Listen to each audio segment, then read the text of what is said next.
Folks, Black Star Network is here. Hold no punches. I'm real revolutionary right now. Black power. Support this man, Black Media. He makes sure that our stories are told. Thank you for being the voice of Black America, Roland. Stay black. I love y'all. All momentum we have now, we have to keep this going. The video looks phenomenal. See, this difference between Black Star Network and Black-owned media and something like CNN. You can't be Black-owned media and be scared. It's time to be smart. Bring your eyeballs home. You dig?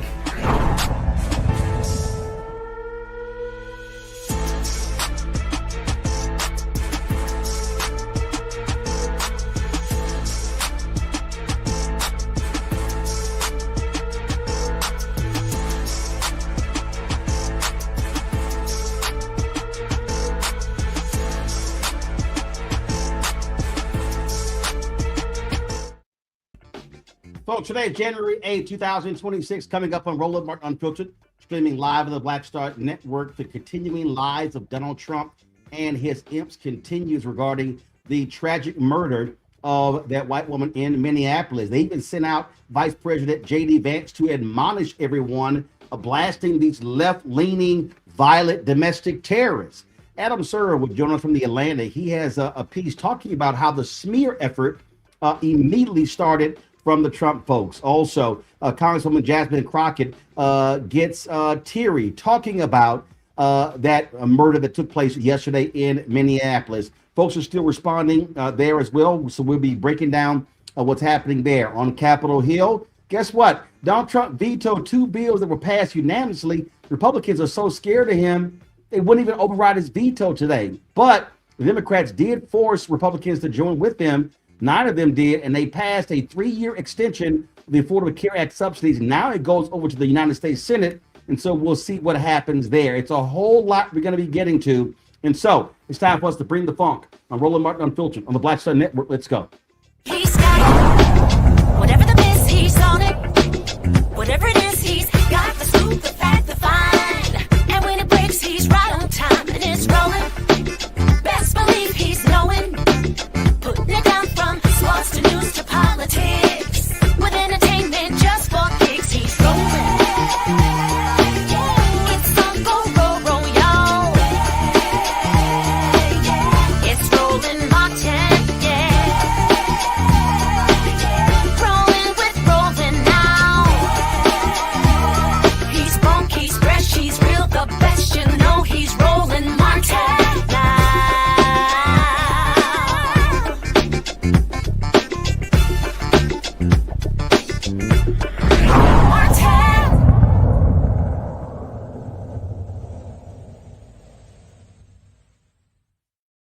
Tragic shooting of a woman in Minneapolis, Minnesota, by an ICE agent. They say that particular agent has been treated and is now spending time with his family. Now, remember, yesterday they claimed that, he was being hospitalized, but we saw video of this man walking around like it was no big deal. Now, what we also hear is that the feds have told Minneapolis and the state of Minnesota to butt out of the investigation. DHS Secretary ICE Barbie Kristi Noem spoke at a news conference, and she talked about and she really gave us alternative facts in this case. Listen to what she had to say, especially regarding, remember she talked about the snow, how they had to dig themselves out of the snow. The video totally contradicts her, but this is her today. Secretary, yes. Minutes ago, the head of Minnesota State Investigations Agency said that they had been cut out of the investigation into the fatal shooting in Minneapolis. Can you explain that reversal? I'd like to know where they've been and why they're not out on the streets investigating all of these people that are harassing and inciting violence on law enforcement officers right now. They're allowing the situation to be volatile. They're not doing their work. They haven't for years, and maybe they should get to work a little bit on the unprecedented fraud that we've seen in Minnesota and in Minneapolis by people that stole from American citizens and diverted funds away from vulnerable people and programs and services that they needed and put it into their own pockets. Minnesota is a train wreck. It is corrupt, and it was under the leadership of Governor Walz and this mayor that they allowed it to happen, and they let criminals and illegals and people abuse programs and steal the money, and now they're allowing violence to go forward on the streets as well. This also finds the Minneapolis Police Department county sheriffs, the federal authorities at this point, they don't want. I won't put a blanket statement out like those other individuals will. What I would say is I welcome them to come and help us. Come help us make sure that the streets are safe, that laws are enforced, and that we can do the right thing to make sure that American citizens come first. Yes. Director Russo spoke about how this operation happened discreetly under the cover of darkness, and that's how it should be, which is in contrast to what happened in Minneapolis yesterday. You said what do you mean in contrast to that what was happened? very not very much not undercover because of the darkness. protesters and the violent Well, so criminals my that were question for attacking you our is, law enforcement. you If you had remember in that operation, Yeah. what happened was our officers were out trying to get a car stuck out of the snow when they were surrounded and assaulted and blocked in by protesters that were inciting. The officer was following his training. He did follow his wondering, training does because of an firing 2 individual shots that was point blank into a driver's window. Is that part of the training? How is that self-defense? This is an experienced officer who followed his training, and we will continue to let the investigation unfold into the individual and continue to follow the procedures and policies that happen in these use of force cases. But let's remember the events that surrounded what happened yesterday on that tragic situation was that these individuals had followed our officers all day, had harassed them, had blocked them in. They were impeding our law enforcement operations, which is against the law. And when they demanded and commanded her to get out of her vehicle several times, she did not. So we'll continue to allow this process to unfold and recognize that these law enforcement officers every single day put their lives on the line. They go out and do their jobs. They go out and Terrorist, though, without an This was an act of domestic terrorism, which is perpetuating. No investigation into who she was or what she was about, and yet now you're saying These you can't policies speak and about the incident procedures that because of follow it. a use of force situation like this are continuing to be put in place. So this is standard operating procedure after every use of force situation is that we follow these procedures and protocols. This situation is no different. Ice Barbie was lying, y'all. Look right here. This is a memorandum that was that took place under the Biden administration. It is dated May 20th, 2022. It went to the director of the FBI, the administrator of the DEA, the acting director of the Bureau of Alcohol, Tobacco, Firearms, and Explosives, the director of the United States Marshal Service, the director of the Bureau of Prisons, and the Inspector General, Office of the Inspector General from Attorney General Merrick Garland. It says Department's updated use of force policy. It lays out right here exactly what they are supposed to do. In that use of force policy, it dictates that they are not to fire on a vehicle. She's lying. They didn't follow policy. But you notice how she ran roughshod over the journalists who are asking questions, and the whole point is throw out as many lies as possible. And so now all of a sudden they're attacking her domestic terrorist, a far left lesbian. I mean, you name it, they're throwing it about. Staff writer Adam Serwer of The Atlantic wrote this piece. It says, first the shooting, then the lies. The Trump administration has perfected the smear campaign. He joins us right now. Adam, glad to have you back on the show. That's exactly what this is. And we see what's going on here. And their entire goal here is try to shove out as many lies as possible to overwhelm the system. And that's why they sent out not just Carolyn Leavitt, Trump's a chief liar, but they sent out Vice President J.D. Vance to push the lie even further. Yeah, I mean, Roland, this is basically the same playbook that they use when an unarmed Black person is killed by law enforcement. They try to assassinate the character of the victim in order to justify killing them. And what's interesting, however, is that you see Noem just sort of making things up that didn't happen and aren't on the video. This idea that they were being surrounded by ICE protesters, so they were frightened and simply had to use lethal force. The reality is that law enforcement are trained not to fire at moving vehicles because it's dangerous. It can cause more danger. You can hit a bystander. If you hit the driver, the car can go out of control and hit more people or possibly other officers. So what we're seeing here is sort of the standard playbook for, used in the aftermath of police shootings of unarmed Black people, but it's being deployed by the federal government against a white woman who they're accusing of being a domestic terrorist or, attacking her politics. We don't even know what her politics are, to be honest. They're just saying that. There's no reason to trust what they're saying when they're describing her political ideology to justify killing her. And it's really, it's rather striking because the video is there. We can all see it. That was a completely unnecessary shooting that took place. And now we see the federal government, essentially justifying the murder or the killing of an American citizen by an armed agent of the state who is paid by our tax dollars. This is what you actually wrote here, and you said, administration officials' indifference to facts, to due process, to the dignity of the deceased, and to basic human decency is remarkable. They could have pleaded for patience and said the incident will be investigated, the standard response in such circumstances. They could have even done so while defending the federal agents they have deployed to terrorize areas they perceive as Democratic Party enclaves. Instead, they proceeded to make ostentatiously dishonest statements that they knew would be contradicted by the video evidence available with eyes to see it. Now, Donald Trump gave an interview with the New York Times. Remember, he immediately defended the officer, made up lies about how the officer was hurt, almost killed, was getting all sorts of treatment. Yet when the New York Times showed him the video and he's sitting there watching it with them, he backed off of that statement. Yeah, that's right. I mean, he said the officer was run over. There are things that they are saying about this incident that are just objectively false, even if you're someone who thinks that the officer acted rationally or was justified. The things that they are saying about the circumstances of the shooting are completely false. Things like, there was a riot, or there were rioters, or they were being blocked in by protesters, or that she ran over the officer. That simply did not happen. And it really, I'm not really sure what to make of the fact that Trump described the video incorrectly, simply because he's dishonest so often that it's hard to know if he, didn't actually look at the video or before it was shown to him, whether he, relied on somebody else's description. He did post the video in one of his posts, but, people post video on the internet all the time without really looking at the video. So it's really hard to know what he's thinking.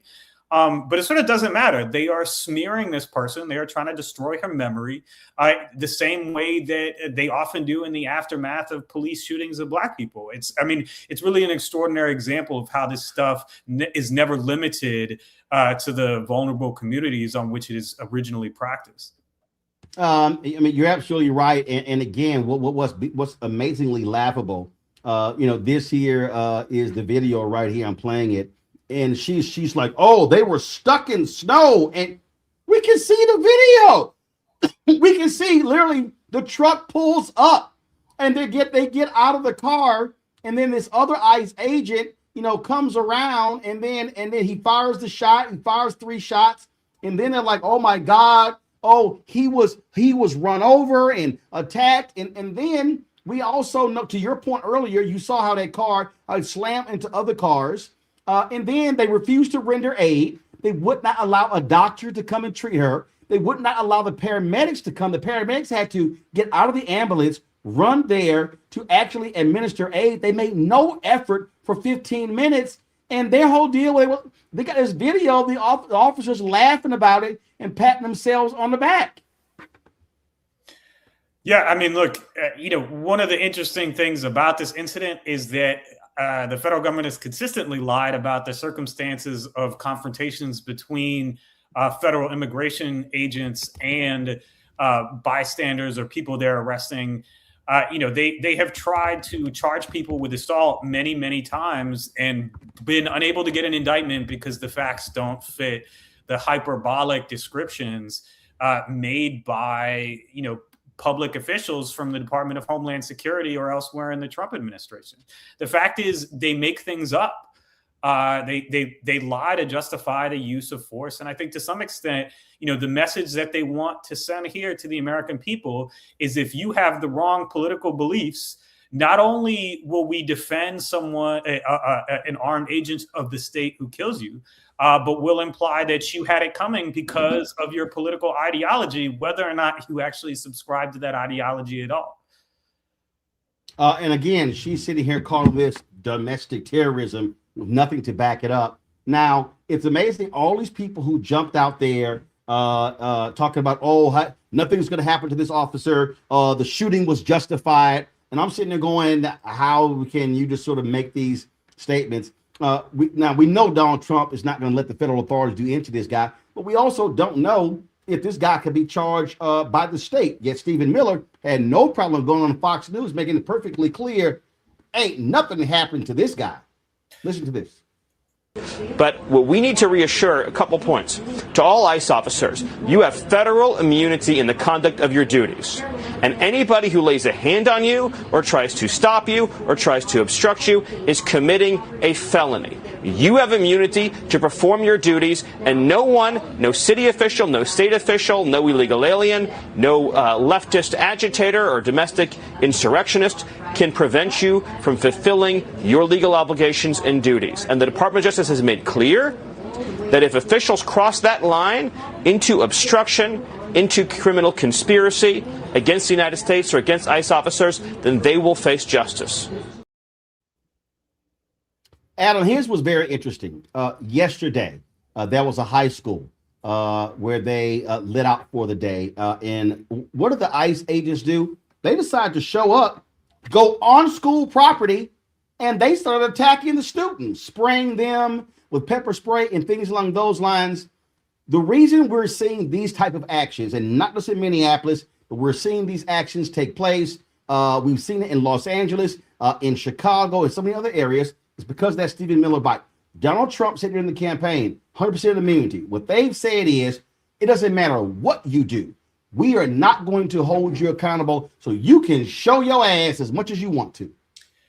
Yeah, look, the country of the United States of America was founded on opposition to arbitrary executive power and abuses of power. So, you know, to a certain extent, this really sort of refutes the basic principles of the founding of the country, however hypocritical they were at the time. I think, you know, one of the things that Stephen Miller tried to do, it's not actually true that officers have absolute immunity in the conduct of their duties. Now, number one, but he's telling them that because he wants them to get as violent as possible, because the purpose of these deployments is a kind of execution of political violence against areas of the country that Trump perceives as insufficiently loyal to him. You know, but the other thing I would say is that, you know, this, you know, people should not be intimidated by this. They should continue to express themselves peacefully. They should continue to oppose the federal government peacefully, and illustrate the extent to which the government is now in the hands of people who do not believe in the basic principles of democracy. And, you know, something you said earlier, Roland, was that, you know, Trump was not going to let the feds investigate this properly. Well, it's not supposed to be that way. Criminal federal investigations are supposed to be independent of the White House. It's not supposed to be the president deciding who's guilty and who's not guilty when someone potentially commits a crime. So that sort of fundamental corruption of the American legal system and due process is something that, you know, we have accepted far too easily. That is sort of, you know, something that is stated as though that's the way things are supposed to be, and they're not supposed to be that way. If they were that way in any other administration, it would be a huge scandal. And yet, for some reason, you know, because of the sheer volume of corrupt abuses of power perpetrated by this administration, we let something like that pass, you know, without comment. Well, and Adam, final point here, when you're dealing with a completely corrupt and immoral person, then you get this here. And frankly, the Supreme Court helped Trump in this way. This is what he told them. Trump lays out a vision of power restrained only by, quote, my own morality. He literally said to him that he can do whatever he wants. Right here, he says, asked in a wide-ranging interview with the New York Times if there were any limits on his global powers. Trump said, yeah, there is one thing, my own morality, my own mind. It is the only thing that can stop me. I don't need international law. I'm not looking to hurt people. His position is clear. I will do whatever the hell I want to do. And to your point, these punks, these Republicans in Congress don't give a damn, and they would never allow Biden, Obama, Clinton, Carter, if we could go on to have that type of power. Yeah, I mean, Roland, you know, not even King George III, the tyrant that, you know, the original founders rebelled against, was an absolute monarch. He had parliament. So what Trump is asserting is a level of arbitrary, tyrannical power that that is more extreme than what the founders themselves rebelled against. And these are the people who consider themselves, admirers of the founders and defenders of the Constitution. They don't believe in anything but their own power and their own and their own ability to hurt other people, to get whatever they want. Absolutely. Folks need to your point, this has to be opposed. And we talk all the time. Elections have consequences. And this is precisely why people can't sit this out. And, Adam, last point, I'm going to sound like a Baptist preacher saying last point. I had some dude, I was commenting on the page, and I had some dude go, this ain't got nothing to do with us FBA people. And I said, no, you're an idiot. It does. There was a black man in Los Angeles on New Year's Eve who was gunned down by an off-duty ICE agent when it came to them firing some shots outside of the home celebrating the new year. We've seen individuals with legal status who have actually been held for 20, 25 days. There have been black people who have been detained. So it's stupid for anybody claiming to be foundational Black American, B1, or whatever all these damn titles to act like, oh, this is not impacting us. It's only impacting those African immigrants. It's only impacting those Latinos. No, what these people are doing, they don't give a damn. And as I said last night on last night's show, it was black people who were being detained in the cold, who had zip ties on their hands in Chicago when they rappelled down a building, and not a single person in that 2 a.m. raid was charged. And so they are terrorizing not just undocumented immigrants, they're terrorizing black people, FBA people as well. And so we better cut this bullshit out, acting like, oh, this ain't our business. Yeah, well, look, Roland, everything they say about Somali immigrants, everything they say about Haitian immigrants, everything they say about African immigrants or people from the quote unquote third world, which is their favorite euphemism, they mean that about all black people everywhere. There isn't some magic line that they're going to consider African American people different from Caribbean American or people who have immigrated from West Africa. They don't care. Okay, like their vision is of a country in which they are the perpetual ethnic majority, and because of that, they consider anyone who is not exactly like them in their presence to be a threat. Absolutely, folks. Adam Serwer with the Atlantic. Adam, we appreciate it. Thanks a lot, folks. There's been just so much that has been going on today. Regarding this particular story in Minnesota. The governor of Minnesota, Tim Walz, spoke about these state agencies being blocked from participating in this investigation. This is what he had to say.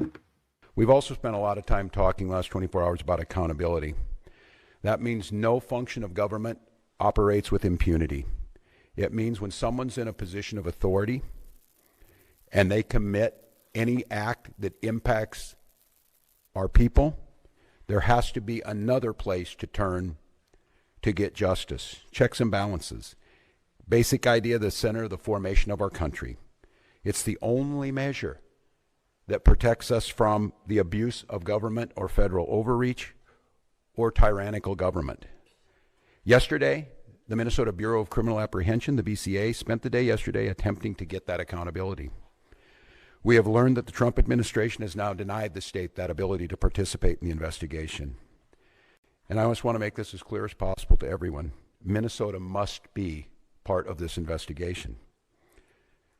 These are nonpartisan career professionals that have spent years building the trust of the community.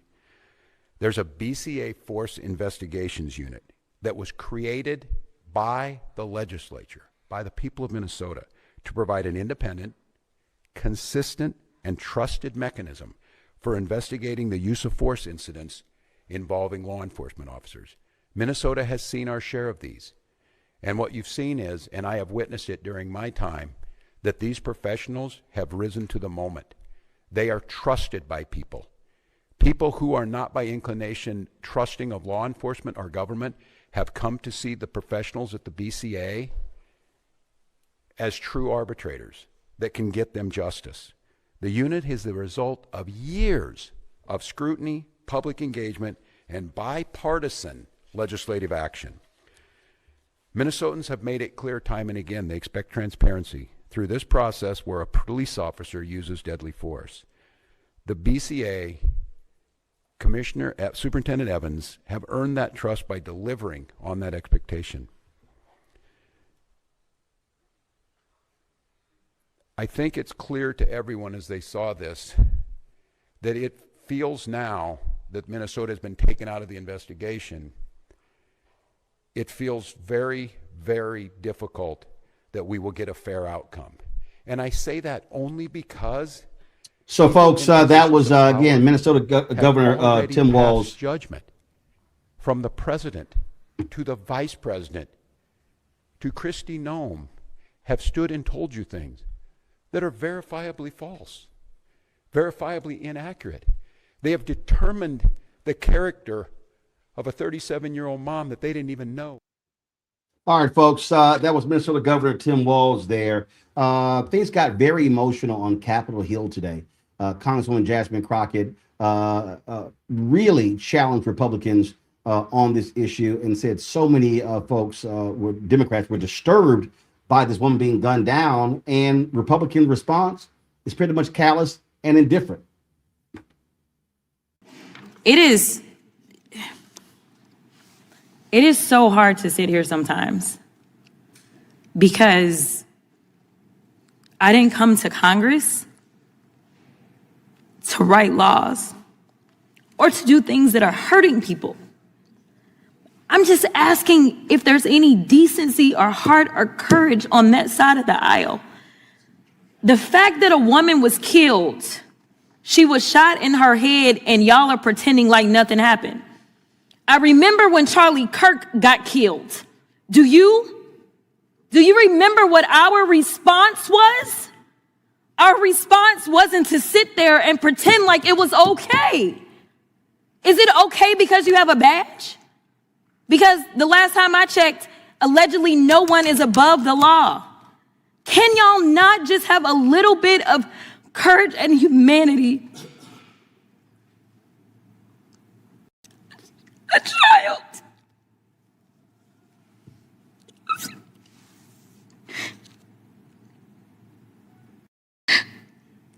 A child has lost her mom. And y'all want to pretend that it is okay. I am asking if there is anyone that will stand for the very people that elected us and sent us to Congress. You tell us things like, well, the immigrants are bad. And so we got to get all these bills because the immigrants are the ones that are causing the harm. They're bringing the crime. The mayor of Minneapolis told y'all to get the fuck out. Yet y'all are the ones, it is this administration that is bringing crime to their streets. That's what's happening. It's the third incident where somebody has dropped an F-bomb in this committee, including the video. I'm sorry. Including the video that we had to watch earlier. Are your princess ears okay? Is it profanity? Well, your princess ears House of Representatives. The committee. You are about the fact that a woman. Are you soft? House of Representatives. The gentlelady. Are we offending your princess ears? Are they that soft? All members will maybe some of the kids out there. Mr. Chairman, it is the gentlelady's You're killing time. them. Kids. It is the gentlelady's time. Let's let her have her time. It is the gentlelady's time. Would you stop the clock for a moment? Okay, and I'll restore that. The chair will remind all members that the person controlling the time is not to be unreasonably interrupted. We would further admonish that whenever possible to express the full meaning of something, it be done so without an expletive that may be offensive to people here in the audience or those who watch this on television. I understand that a quote at times is essential, but I would admonish everyone that it has been the practice of this committee for the many years I've been here to use such things as F-bomb in order to get the message out without actually using the word. Notwithstanding that, the gentlelady will be recognized for this time plus an additional 20 seconds. The gentlelady may continue.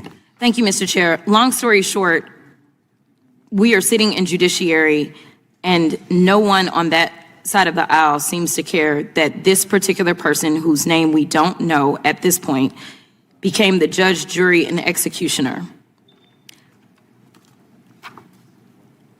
I don't know how you square that. And then we're sitting here literally in markup for a bail funds bill.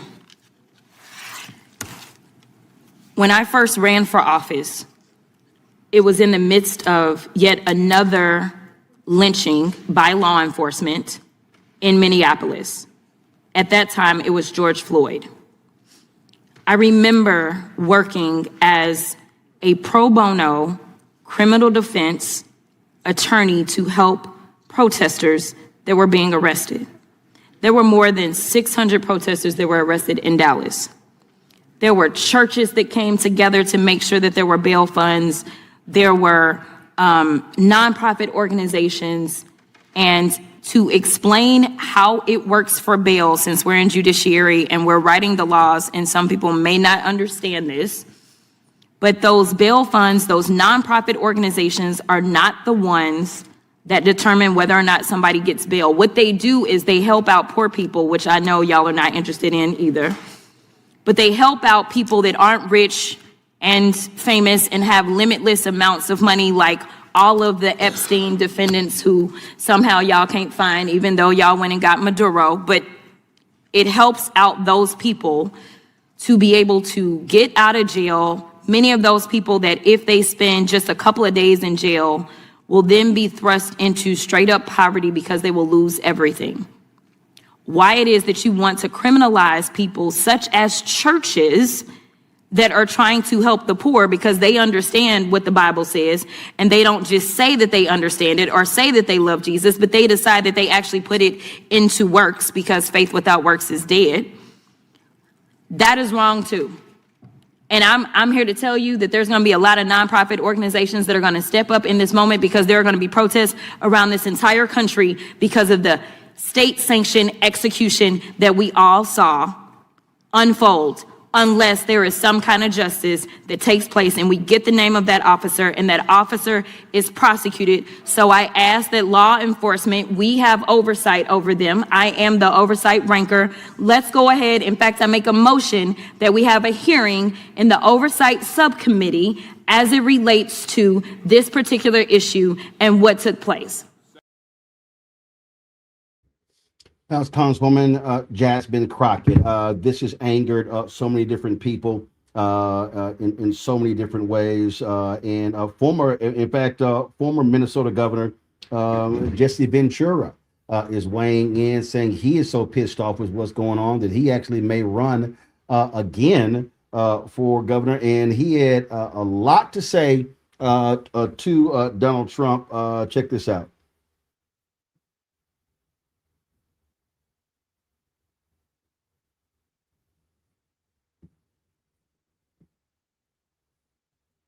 No audio. All right, so I got to again having some slight audio issues. I'll fix that. But Ventura, he called Trump a rich white boy and said we're living in a third world country. So I have that video for you in just a second. I want to bring in my panel right now. No, they can't wait to weigh in, and so let me welcome to the show, as we always do on Thursdays, Dr. Greg Carr, Department of Afro-American Studies, Howard University. Glad to have Greg back. First time in 2026. Greg, good to see you.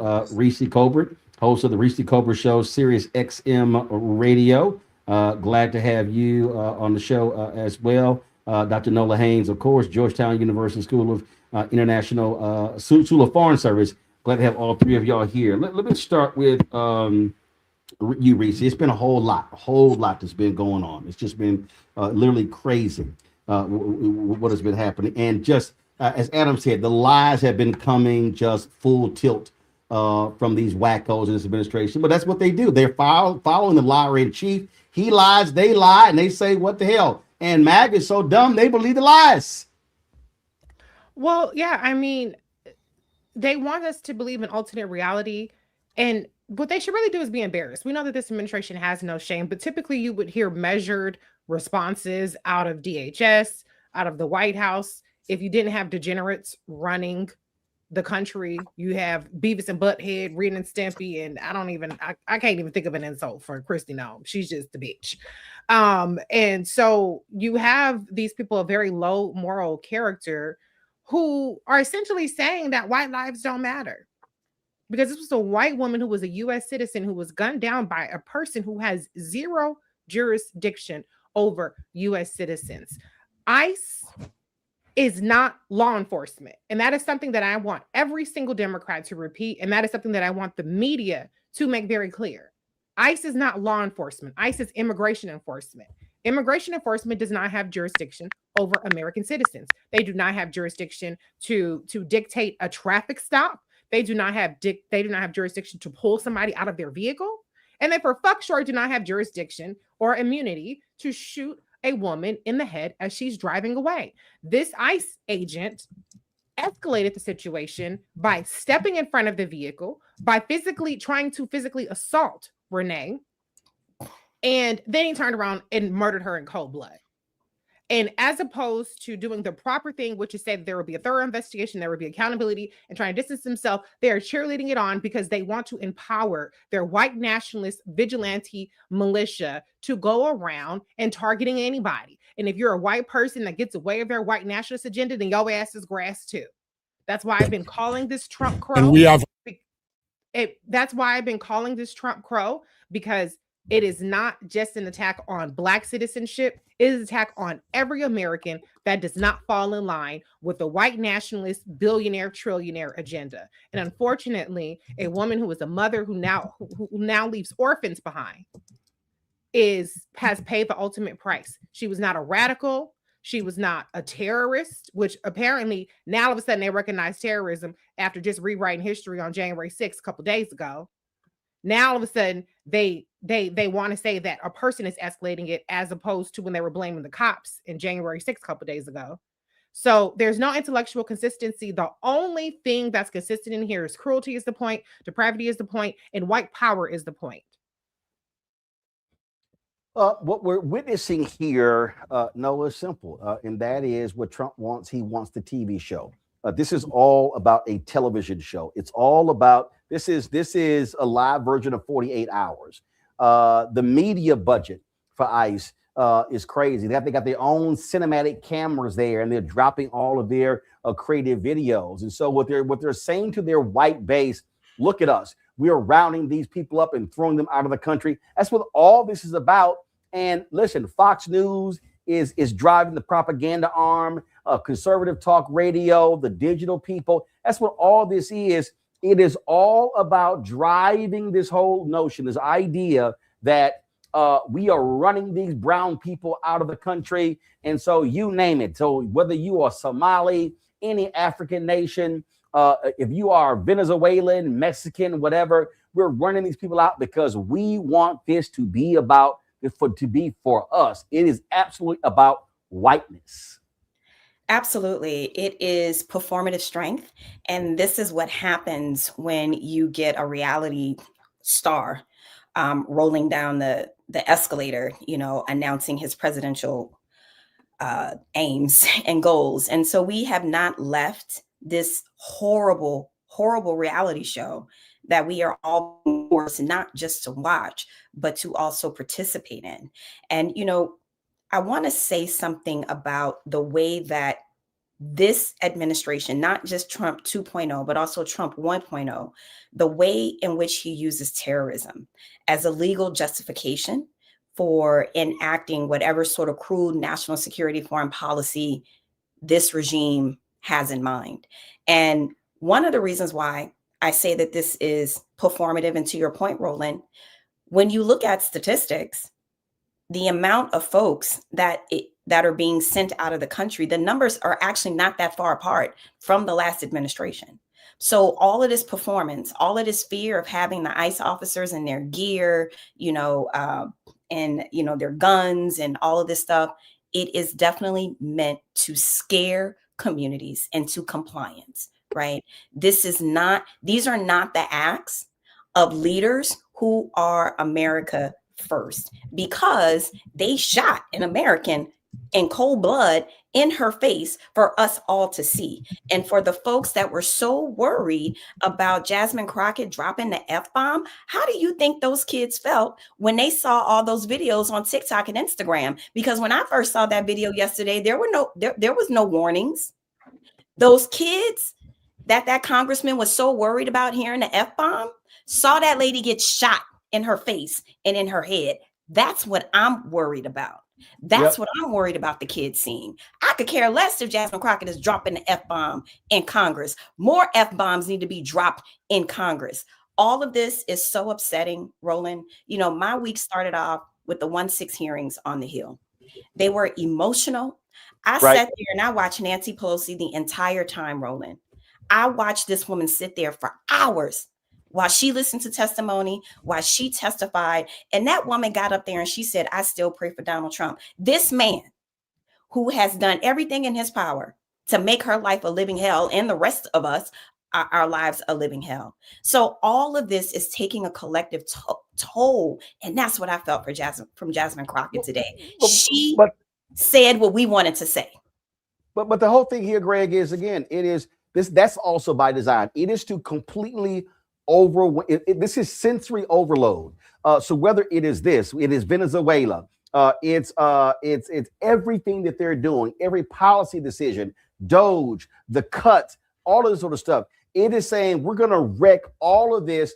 And I was texting an anchor, was texting someone who works for a network, and this person was saying how this is so hard for mainstream media to keep up. I said, no, actually it's not. I said, because you got these 24-hour networks. I'm like, y'all can talk about more than 2 or 3 things on one day. Like, we don't have to have every show talk about the exact same thing every hour for the whole day. And that's part of the deal. And so they know how media works. And so the morning shows, and the show at 9 a.m. and at 10 a.m. and 11 a.m. and noon and 1, 2, 3, 4, 5, 6, all the primetime shows are going to be talking about the exact same story in the same way, as opposed to examining all of these different facets and how these people are undermining the Constitution, undermining democracy, how they are attacking different people. And one of the greatest failures to what we see is a media that absolutely is abhorrent. You've got people who are whoring themselves to do the bidding of Donald Trump. You got these corporate interests who are all about their stock price and their other deals and their theme parks and their packaging companies and all that sort of stuff. They don't care. And so you used to have caretakers in media. The Sulzbergers of the New York Times and Catherine Graham at the Washington Post. And you had Paley at CBS. You had people, Golderson at ABC and Sarnoff at NBC, people who believe in the public trust. These folks kind of like, yeah, we don't want him looking at us because he's going to criticize us. That's right. That's right, Roland. Is my sound okay? Can you all hear? Yeah, you're good. You're good. Okay, good. Just want to check. I'm very much encouraged by these events. Not encouraged, of course, by the death of Miss Good. That's a true tragedy. When you think about her, we may look back at this and put her in the same breath as Viola Luiso or in Alabama or Andrew Goodman or Mickey Schwerner. Sometimes, unfortunately, white death is a trigger. And of course, this happened around a mile from where Big George Floyd, of course, lost his life. But let's be crystal clear about this. Let me start with our Congresswoman Jasmine Crockett. Please don't cry. That's what they want. There's no reason to cry. There's no reason to cry because these are not human beings you're dealing with. There's nothing to appeal to. So let's get out of this whole idea that we can appeal to some greater moral sense. You just heard a purebred clown, a racist, tell the New York Times, the pliant New York Times, that the world now bends to his morality. Donald Trump doesn't have any morality. It's an oxymoron. What we have to do now is reframe the narrative. So I think Greg, just give me 1 second. Just give me 1 second. I want you to finish that. This is from ABC News. And so 2 people have been shot by federal agents in Portland. It says 2 people were shot by federal agents in Portland, Oregon on Thursday. Local and federal sources told ABC News the FBI is responding to the scene. federal agents involved in the shooting are with U.S. Customs and Border Protection, not Immigration and Customs Enforcement, according to sources. Craig, go ahead. Thank you, Roland. And of course they were, and there will be more.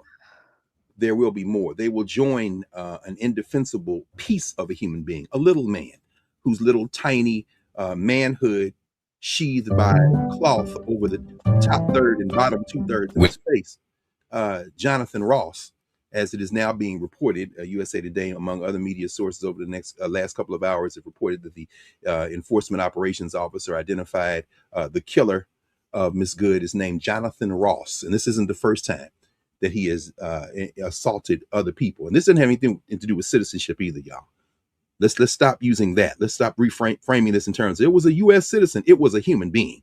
Let's just level set on that. But what I really want to, us to spend a moment on, which is again why this platform is so important and why you should turn off all that commercial news, mass media entertainment crap, is this. This is all part of a larger strategy, as we said, not just to intimidate, not just to cow, but to set a set of forces in motion so that the response can then trigger another response. Let's go to the beer drinking Brett Kavanaugh on the United States Supreme Court, part of the MAGA 6. We saw a couple of weeks ago in the Trump versus Illinois case where they said you can't use the National Guard. Kavanaugh wrote a concurrence separately. By the way, he also snuck a little footnote in his concurrence to say that you shouldn't be racially profiling. That's because he's mad because remember that case back in September, the Noem case, Noem versus Vasquez Perdomo, where he said you can racially profile, thereby leading to a label that apparently he hates, which is why I'm going to repeat it now. We should burn it into our vocabulary. Kavanaugh stops. That's what they're doing now. I'm going to stop you because you look a certain way. The Kavanaugh stops. He hates it. We'll go to hell, Bill Kavanaugh, Beer Kavanaugh. But he wrote a concurrence to slip in something they're going to bring back around. And that is, even as the Supreme Court said 6-3, they weren't going to pause the injunction that won't allow Donald Trump to put the National Guard in Illinois and Oregon and California. Kavanaugh wrote separately and said, but, maybe there might be a way to evoke, the Insurrection Act. See, what they want to do is put the U.S. military in these cities because they are engaged in a domestic war. Finally, let's pay particular attention to the fact that this strategy is designed completely pursuant to what that fool Steve Bannon said years ago, flood the zone with ish. In other words, we are now severing any ties with a standard that relies on facts. So what you hear, the Ice Barbie, the Botox Barbie cosplaying with her cowboy hat on, and then today continuing it saying is, there is no such thing as facts. What you hear that little Nazi cretin Stephen Miller doing is saying that there is no such thing as facts. Kill everybody you want. They're all drug dealers. They're sexual deviants. They're messing with children. And then when you say, no, they're not, here's the evidence. They're like, yes. And let me say again, they're messing with children. We have to now change the narrative. Congresswoman Crockett, don't cry. Call them what they are, Klansmen, Nazis, and let's roll over their political backs and crush those political backs. The rhetoric of reason has no place in this. This is a war. They have declared war on human beings. And the response in a war is to fight back. Folks, going to go to a break. We come back. We're going to talk to a member of Congress. A lot of different things happened on Capitol Hill today, including Democrats forcing Republicans to vote on a bill to restore Affordable Care Act subsidies for 3 years. There's a bill by Congressman Lauren Underwood. We're going to talk about that. Also, Republicans have no courage whatsoever. They actually voted for two different bills, one of them dealing with a water issue in Colorado. Trump vetoed those two bills because he was pissed off at the Republicans, in one case, Lauren Boebert. And these fools wouldn't override the veto, but they passed unanimously.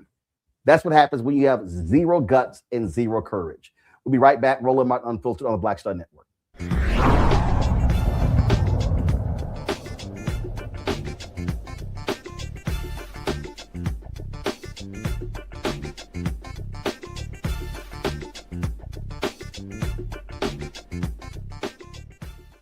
Hatred on the streets, a horrific scene, a white nationalist rally that descended into deadly violence.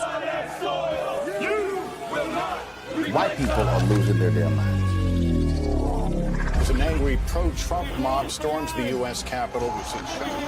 We're about to see the rise of what I call white minority resistance. We have seen white folks in this country who simply cannot tolerate black folks voting. I think what we're seeing is the inevitable result of violent denial. This is part of American history. Every time that people of color have made progress, whether real or symbolic, there has been what Carol Anderson at Emory University calls white rage as a backlash. This is the rise of the Proud Boys and the Boogaloo Boys. America, there's going to be more of this. Here's all the Proud Boys, guys. This country is getting increasingly racist in its behaviors and its attitudes because of the fear of white people. The fear that they're taking our jobs, they're taking our resources, they're taking our women. This is white fear.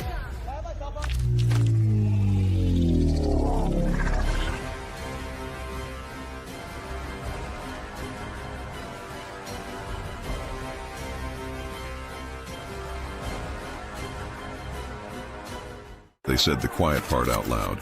Black votes are a threat, so they erased them. After the Supreme Court gutted the Voting Rights Act in 2013, Republican legislatures moved fast. New voter ID laws, polling place shutdowns, purges of black voters from the rolls. Trump's Justice Department didn't stop it, they joined in. In 2018, his DOJ backed Ohio's voter purge system, a scheme that disproportionately erased black voters. Their goal, erase black votes and political power.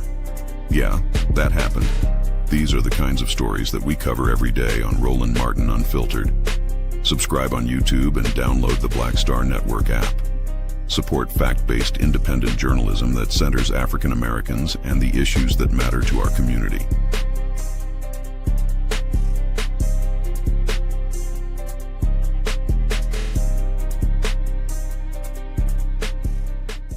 Melanie Campbell, National Coalition on Black Civic Participation and Black Women's Roundtable. And we are watching Roland Martin Unfiltered all day, every day, 24/7. Spread the word.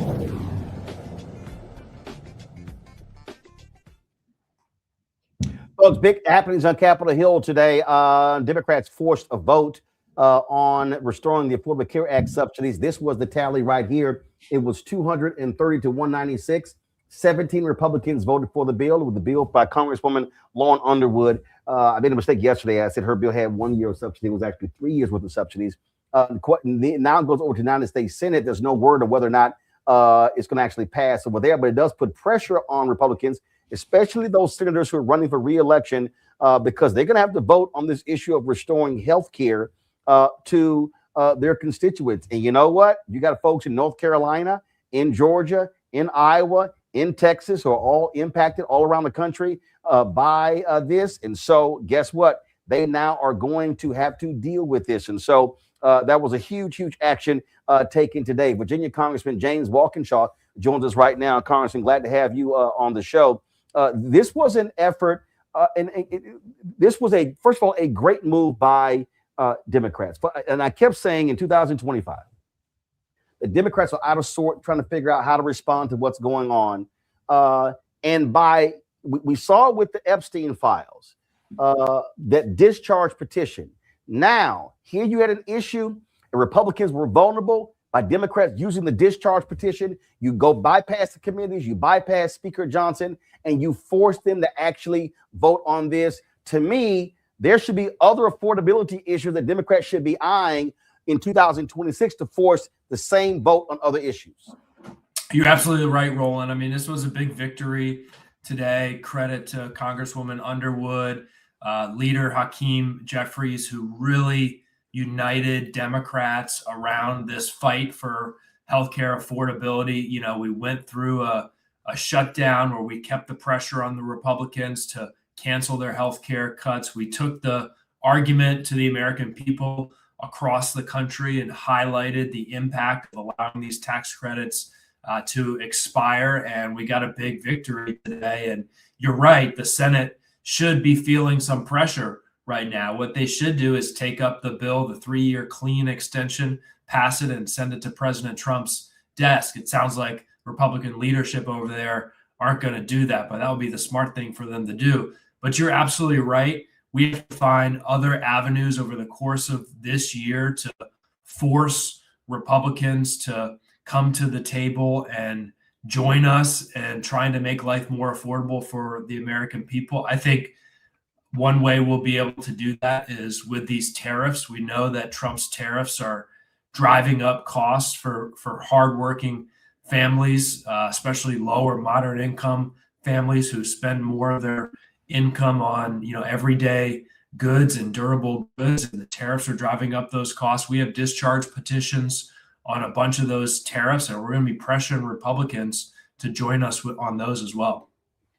Well, another issue that we saw take place, there were a couple of bills that Trump vetoed, and what was crazy, they were passed unanimously by the House. He vetoes them. It was really about a personal thing, trying to get back at Republicans in this case. And then what happened? It needed 2/3 vote. Well, 35 Republicans crossed, 213 Democrats voted for it, but it didn't get the 2/3 vote. I mean, I keep saying it. The Republicans in the House are cowards. It passes unanimously, but you don't want to embarrass your king, and so you don't pass these bills. So screw the people in Colorado in the Beaufort district when it comes to water issue, and screw other Americans because you got a petty tyrant who's sitting in the Oval Office. Yeah, I was on the floor for those votes and proudly voted twice to override the vetoes, and I was watching the Republican side, and sometimes it's just embarrassing to watch them. You can see the fear in their eyes, the fear of Donald Trump, and what they need to realize, and a handful of them are starting to realize, Donald Trump doesn't give a damn about them.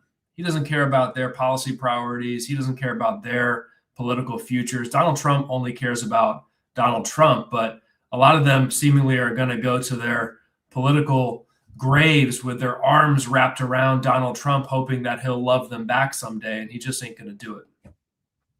So another action took place today. Now, again, we'll see what happens in the House, but on the Senate side, they actually voted, and several Republicans crossed the aisle and voted with the Democrats, limiting what Trump can do militarily in Venezuela. It passed 52-47. Now, granted, we know doggone well, he'll veto that. But that's a perfect example of, thank goodness you have 4 or 5 Republicans who are understanding that Congress has authority. There are 3 branches of government. There's executive, legislative, and judicial. These folks are now realizing, guess what? You're supposed to use your power, not let him do whatever he wants to do. That's right. Look, the action in Venezuela was flat out illegal, violation of the Constitution. Huge credit to Senator Kaine from Virginia for getting that war powers resolution moving in the Senate. We have a similar resolution that was introduced in the House today. It's a privileged resolution, so there will be a vote potentially next week on that in the House. And I'm hopeful, just like they had some Republicans in the Senate willing to break with Trump on this, that we'll have enough in the House. We only need a couple. And you're right, Trump will veto it, but that's still a major development for Congress to send a war powers resolution restricting his authority to engage militarily with respect to Venezuela. Put that on his desk and force him to veto it. Very significant. I've got panelists here. Want them to have an opportunity to ask a question of you. Nola Haynes, you first. What's your question for Congressman Walkinshaw? Thank you so much for doing the work that you all are tirelessly doing. So, on the messaging side of things, there's always this kind of group of folks who feel like Dems aren't doing enough. And then I am one of those folks who understand how legislation works. So I'm very curious, besides healthcare, which I know is a very popular policy for Dems, what else can folks like us be out there messaging to Americans who are looking for policies, not necessarily just anti-Trump everything, but that are looking for something forward, something else? So what else, in addition to healthcare, should we be out there talking about?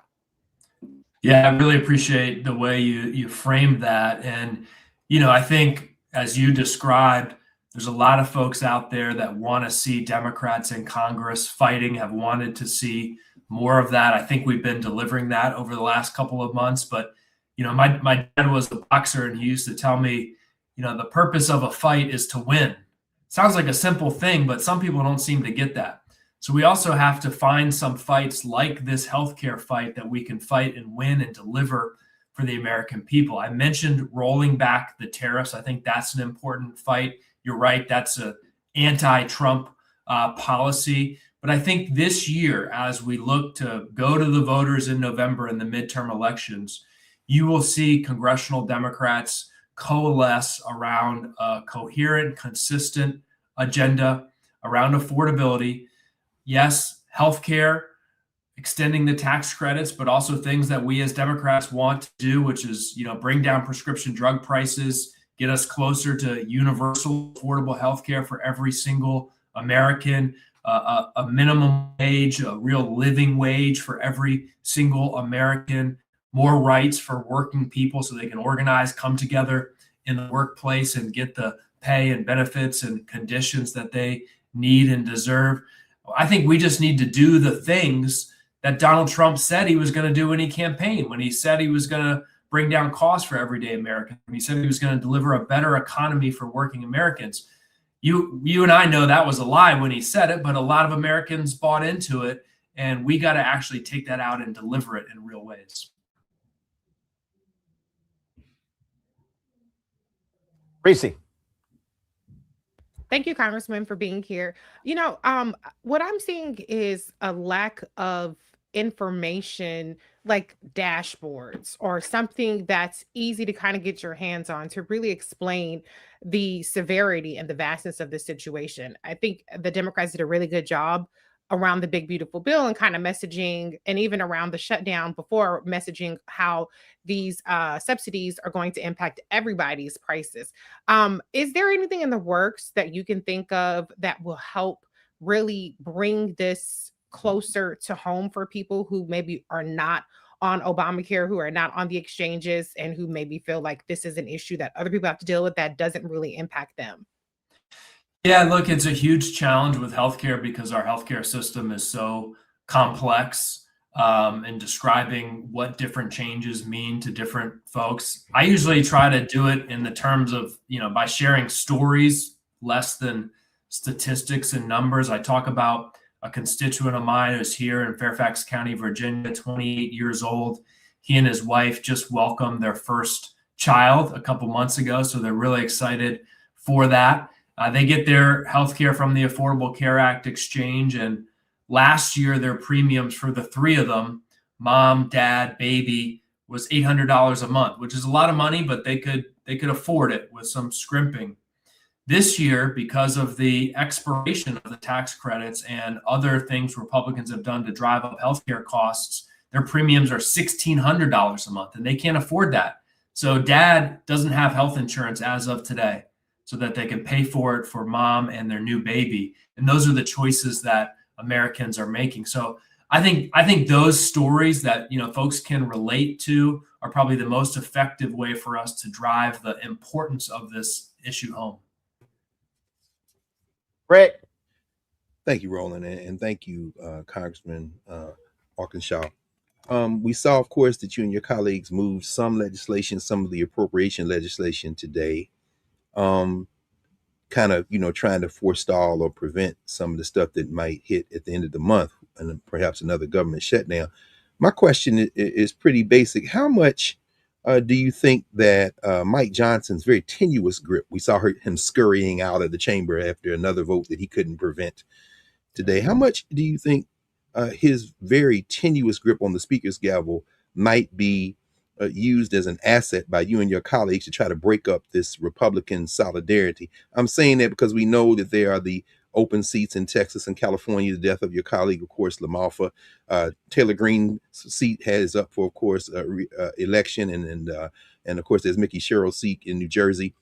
Are some of your folks on the other side of the aisle, perhaps, are they more vulnerable for you all to basically push and push and push at them to perhaps get some of them to chip away? And perhaps maybe might we be looking at a Speaker Jeffries long before November if this continuing fracture keeps up and some of these people step out of Congress sooner rather than later.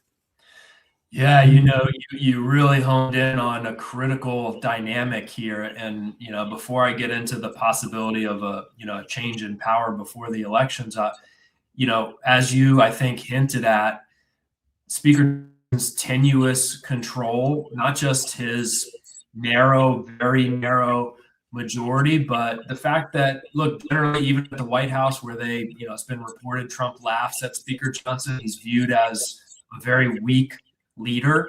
That gives Democrats a lot of leverage. And I think you see that in the appropriations bills, 3 that were passed today that rejected a lot of what was in Donald Trump's budget that he sent, that added protections for federal agencies and federal workers, a lot of whom that I represent, because Republicans are afraid of another shutdown because they know what it did to Donald Trump's polling numbers. We have a lot more leverage in those conversations and those debates and negotiations than we did last year.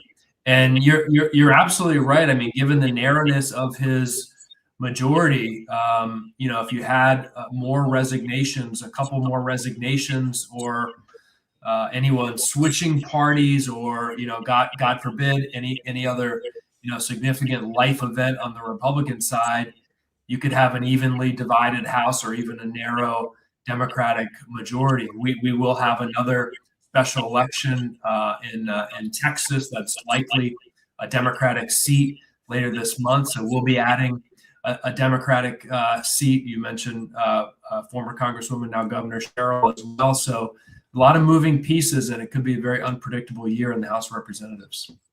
Congressman Walkinshaw, last point I want to make here, and just tell me if you agree with this or not, and that is this.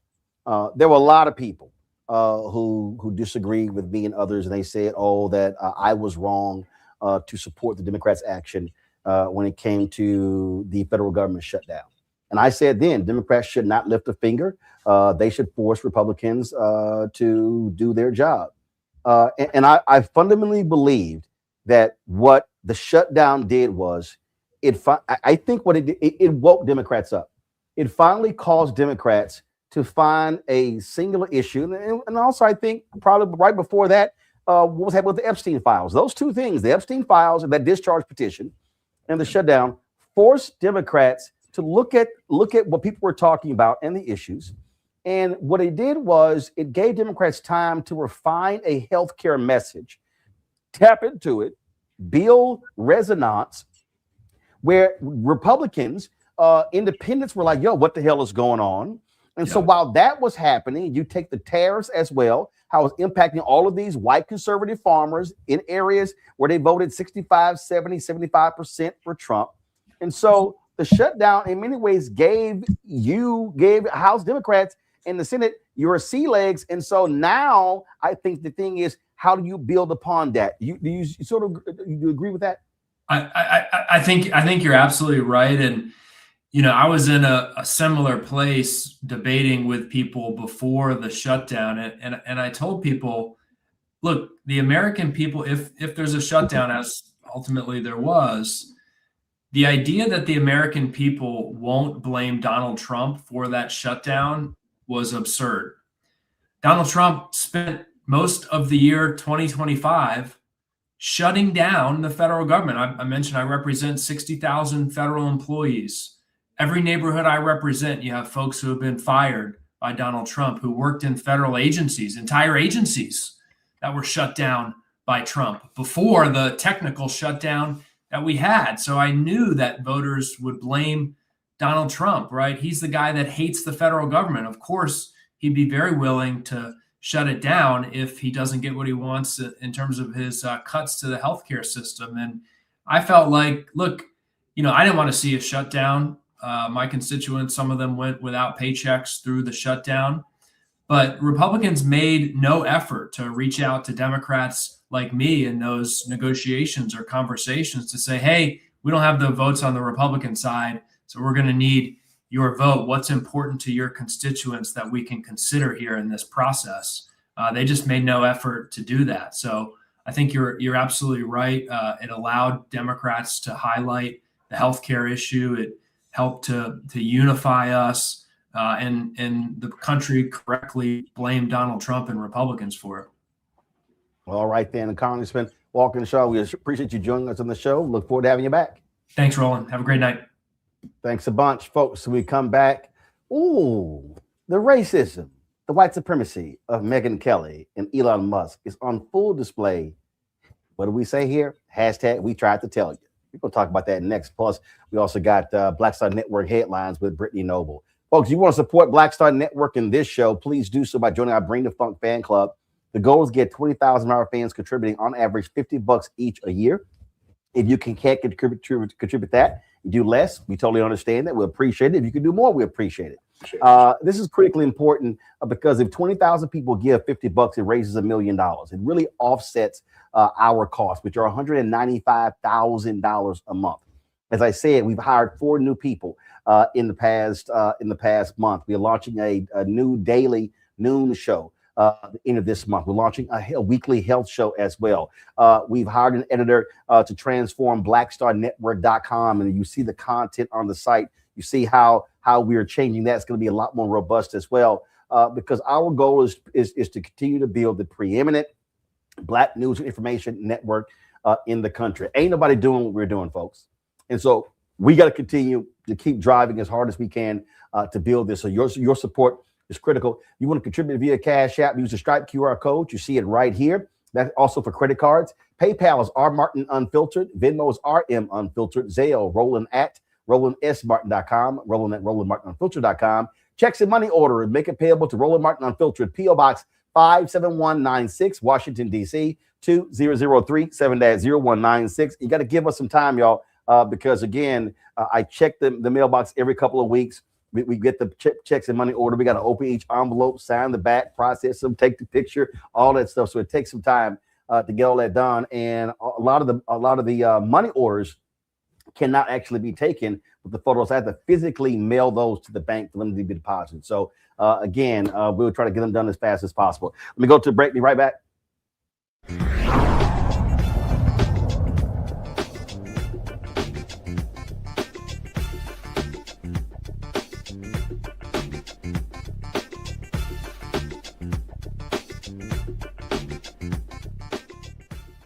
They said the quiet part out loud. Black votes are a threat, so they erased them. After the Supreme Court gutted the Voting Rights Act in 2013, Republican legislatures moved fast. New voter ID laws, polling place shutdowns, purges of black voters from the rolls. Trump's Justice Department didn't stop it, they joined in. In 2018, his DOJ backed Ohio's voter purge system, a scheme that disproportionately erased black voters. Their goal, erase black votes and political power. Yeah, that happened. These are the kinds of stories that we cover every day on Roland Martin Unfiltered. Subscribe on YouTube and download the Black Star Network app. Support fact-based independent journalism that centers African Americans and the issues that matter to our community.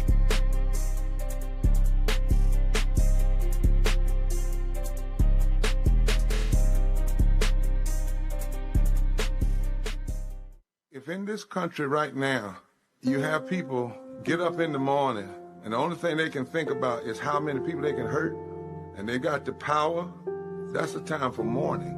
For better or worse, what makes America special, it's that legal system that's supposed to protect minorities from the tyranny of the majority. We are at a point of a moral emergency. We must raise a voice of outrage. We must raise a voice of compassion. And we must raise a voice of unity. We are not in a crisis of party versus party. We are in a crisis of civilization, a human rights crisis, and a crisis of democracy itself. And guess what? You've been chosen to make sure that those that would destroy, those that would hate, don't have the final say, and they don't ultimately win.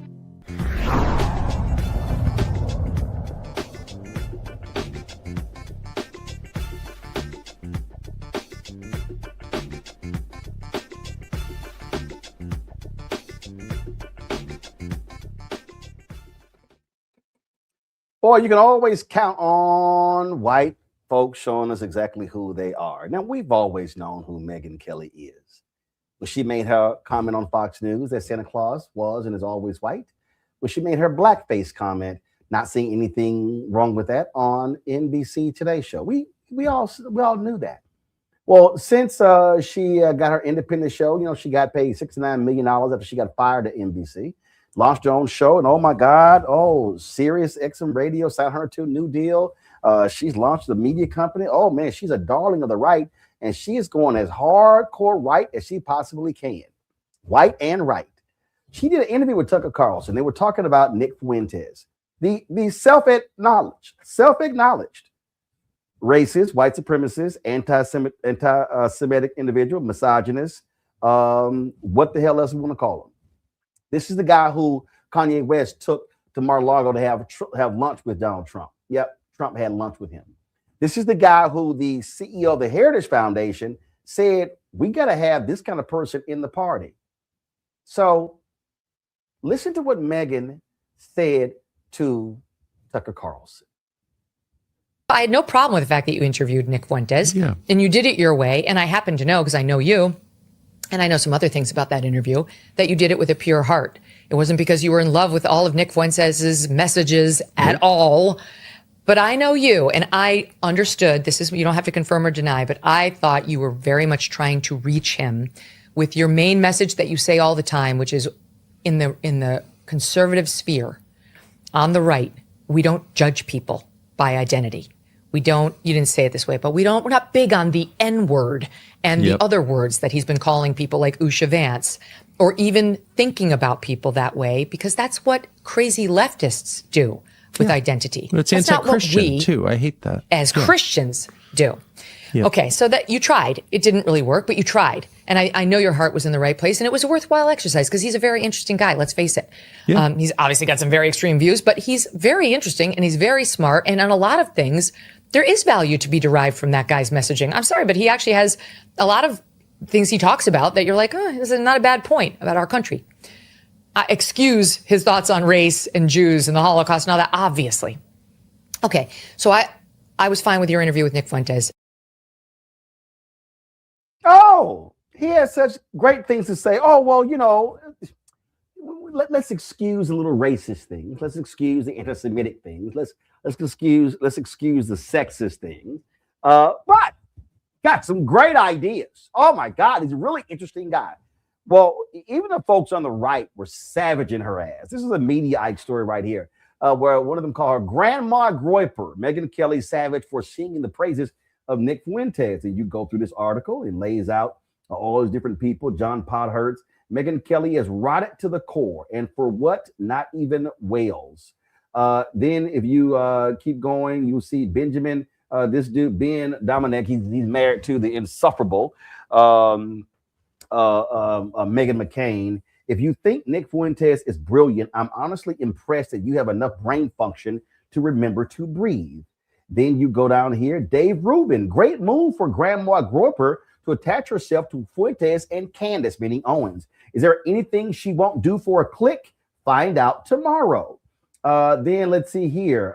It was this guy, Eon Miles Cheong, called her Grandma Groper. And this other guy said, did she praise him for making the trains run on time? That's a reference to Nazis and Jews in Germany. Oh, this other person says, there it is. Some of us were so ahead of the curve here and got bashed for it, but it was always obvious to anyone willing to see. Well, we also knew it as well as Black people. Again, I don't think Megyn Kelly is anti-Semitic, but she knows what she's doing in the crowd she's trying to appeal to and placate. She's always been awful, always. She's just decided to descend lower and lower because her belief that it will financially pay off. This person here said, the drill ISIS tweet, but for internet Nazis. This Black conservative here, I'm starting to understand how the permission structure which enabled the Holocaust came into being. So many formerly reasonable people have decided to side with Nazis because it's easier and more expedient. This person says here, if our culture returns to a certain level of sanity, if ever, we must make sure that the people who drop their masks are not allowed to put them back on and carry on as if nothing happened. This person said, this quoting Nick Fuentes, Hitler did some good things. And then let's see here. Megyn Kelly has actually decided that she's done with the 90% of the normally Republican base. And for some reason, it's now in love and courting the 10% Groyper loathsome subculture. Godspeed. This guy here, Steve Guest, said, unreal. This person says, Kelly insists there's a lot of value to be derived from Fuentes' messaging. Is she referring to his exaltation of Hitler, his denial of the Holocaust, his insistence that Jewish Americans are conspiratorial traitors who deserve to be annihilated, or does none of that matter? Let's see, one more. It was never actually about, sure, you may disagree with him, but unity and don't cancel people. It was always about, quote, don't criticize the Stalin-loving Nazi I agree with. Megyn Kelly basically followed the Groyper trail already blazed by Michelle Malkin. Let's see, any more? Boy, they were just going in on her. Now, those are all right-wingers there. But you got to understand, y'all, racism is the point. Racism is the key, who they are appealing to. Let's take Elon Musk. Now, we know apartheid Elon. It's absolutely all about white supremacy. All he does is talk about on Twitter the fertility rates of white people, how they're collapsing in Europe and in the Western countries. He ain't talking about black people or Latinos. He's not talking about African countries. He's talking about white people. Well, Elon was just being his usual self. Check this out. So he's on his racist app. And then this person tweeted, white people have a simple choice to make: be conquered, enslaved, raped, and genocided while being called racist, reclaim our nations and our dignity while being called racist. It's that simple. This guy, a non-patriot, said the two options are clear. Elon Musk said yes. Then check this out. This guy tweeted, if white men become a minority, we'll be slaughtered. Remember, if non-whites openly hate white men while white men hold a collective majority, then they will be 1,000 times more hostile and cruel when they are a majority over whites. White solidarity is the only way to survive. That's what this particular person tweeted. Well, Elon said 100%. But that same thread, so I went to this person's thread. This is what this same person said in the thread. Jews love casting niggaboo women as the wise ones among whites in TV and movies. Total inversion of reality meant to degrade whites' common sense.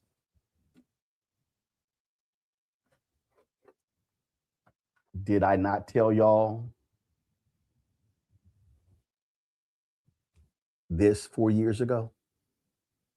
What did I say? White fear, how the browning of America is making white folks lose their minds. See, here's the deal. And this is the reality. And Pat Buchanan actually said this, that absolute racist. He said it 2 or 3 decades ago. And if you read Mitch Landrieu's book, and in fact, I did an interview with Mitch Landrieu. We're going to pull that clip where we talked about it. Mitch Landrieu put in his book, and he said, so Pat Buchanan said that, oh, if they become the majority, they're going to do to us what we did to them. Mitchell Landrieu wrote, white people, they're not going to do to us what we did to them because black people have more humanity and they're far more Christian than we are. What you have to understand with this Megyn Kelly move, what Elon is doing, you have to ask, why are they appealing so hardcore to whiteness? Well, that's what Trump did the moment he descended those escalators. He was pressing the buttons of whiteness. He was understanding white fear. And so let's blame blacks. Let's blame Latinos. Let's blame these African immigrants. Oh my God, let's blame the Jews. Let's blame all these different, because this is what the Republican Party needs. And this is why Megyn Kelly is saying this about Nick Fuentes. This is why Tucker Carlson sat down with him. This is why the head of the Heritage Foundation, the people behind Project 2025, embracing Nick Fuentes, because Nick Fuentes appeals to young white men. These are the young white men who feel discarded. These are the young white men who feel that DEI has took their place in society. And so they know that if they want to be able to win in the future, they've got to have young white men who are racially polarized to keep voting their way. That's what's going on. And so you get young white men, you get white women, and you get them voting at higher rates. And if white people are voting at higher rates, and black people are voting at lower rates, and Latinos are voting at lower rates, and then now you've got voter suppression, all these things going in, they say if fewer people vote, then we know we can win. But this is not new. This has long been their strategy. Because folks, if you understand history, and we've discussed this on the show before, that was a point when the Southern Baptist Convention did not oppose abortion. In fact, they passed a resolution that was pro-choice. But see, they were appealing to racism to get those Southern evangelicals to vote against their own interests and vote against black people. But then all of a sudden, damn, the Jim Crow thing really wasn't working as well as it was. And so that's when they flipped Paul Weyrich. They flipped to, let's make abortion the issue. But the undercurrent of these Southern evangelicals is still racism. So whiteness has always prevailed. So when Megyn Kelly goes, oh, we don't do like those leftists and look at people. Yes, you do. Oh, yes, you do. Y'all look at color. Y'all look at gender. And Megyn, you a liar. And Tucker, you a liar as well. Yes, y'all do. Because you know who gave us the goods? Lee Atwater. Remember when those audio tapes were revealing? Lee Atwater said, yeah, we can't use the N-word. We can't use those things like we used to. So we can use other phrases that say the exact same thing and appeal to our voters in the same way. We just can't say nigger. We just can't say colored. We don't have the separate water fountains. Oh, but there are phrases we can use, such as, this is not Lee Atwater, but this is essentially Lee Atwater 2.0. If we just say woke, if we say CRT, if we say DEI, same meaning, same goal, different words. So it's no shock that we're seeing what we're seeing. And we're seeing the racists being who they are. Stephen Miller, white supremacist. I don't care what his wife says. He's a nutcase too. It's about race. And what I've been telling y'all, they want to defund Black America. They want to go after everything. So when you have one of these truly confused Negroes walking around in a MAGA hat, trumpeting Trump, do understand we've always had confused Negroes. Remember, we had folks on plantations who told massa when Black folks were trying to run away. We had Black people who were informing and snitching on Black people to the FBI and COINTELPRO. We've always had Negroes like that, and it still exists. But you know what happens? They all get their Negro wake-up call. Ask Vivek Ramaswamy. Oh, he's gotten his brown skin wake-up call with the racism he's endured running for governor of Ohio. And speaking, who wants to take him out? Who literally said, let's support the white Democratic candidate over Ramaswamy? Nick Fuentes. See, even the Republican Party's coloreds get their colored wake-up call. Let's go to my panel. Greg, I'll start with you.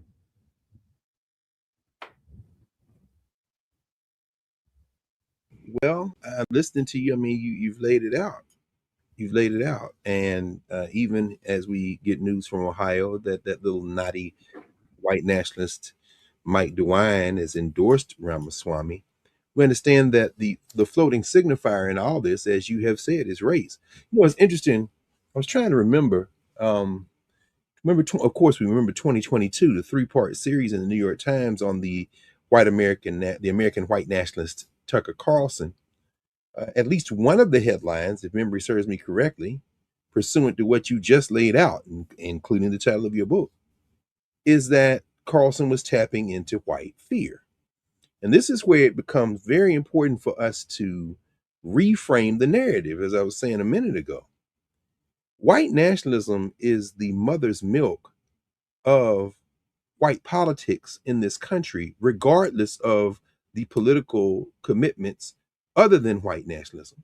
It is the mother's milk. It is what has driven the Democratic Party crazy since the apex of the civil rights movement, chasing imaginary white voters. It is what has hamstrung the commercial mass news entertainment media. Instead of saying white, they have to say blue collar. Instead of white, they have to say working class. Instead of white, they say conservative. No, it's all whiteness. So when you hear Megyn Kelly, a white nationalist, referring and in conversation with Tucker Carlson, a white nationalist, that isn't surprising. And of course, as you said, the great replacement theory, you hear that as well. But when you hear Jesse Ventura, oh, my friends, when you hear Jesse Ventura, who came to prominence and in many ways foreshadowed Donald Trump as a clown becoming a chief executive officer, you could say whether it was Ventura or his wrestling buddy Schwarzenegger, either way. But when you hear Jesse Ventura say, maybe I'll run for a third term, we're a third world country. Hold on, dude. You said those things in the same phrase. What does that mean? You're still trying to tap into the imagery of the threat of the rising tide of color, even as folks might say in this moment, you're against Trump like you were against the Confederate flag and maybe the Redskins nickname, but you want the votes of those white nationalists. Finally, the solution to this isn't continuing to use the same language. As Malcolm X said, you're speaking a language they don't understand. You've got to frame this, and ironically, or maybe it's an ancestral intervention. When you see Renee Nicole Good lose her life, you got to frame this as good versus evil. And if you go to war and a tear happens to fall out of your eye while you're swinging your sword like Congresswoman Crockett, fine. But there should be no tears when you are combating evil. This is good versus evil. And anybody who taps into whiteness as the mother's milk of your politics, I don't care what your other politics are, you're somebody who has to be fed, at best fed out of a long-handled spoon. At worst, you must be politically destroyed. And that's where we have to be today. Noah.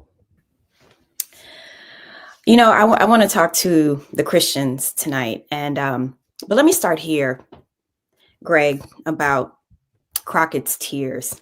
I am one of these women. I don't cry a lot. But if I do, it's usually out of frustration, and probably I'm using it as a device so I won't get up out of my chair and come and do you some physical harm. I didn't see her tears as kind of like a weak thing for her to do, or that she was crying for something, more than I saw it as her protecting her kind of like emotionality. You know what I mean? That's what I got from that.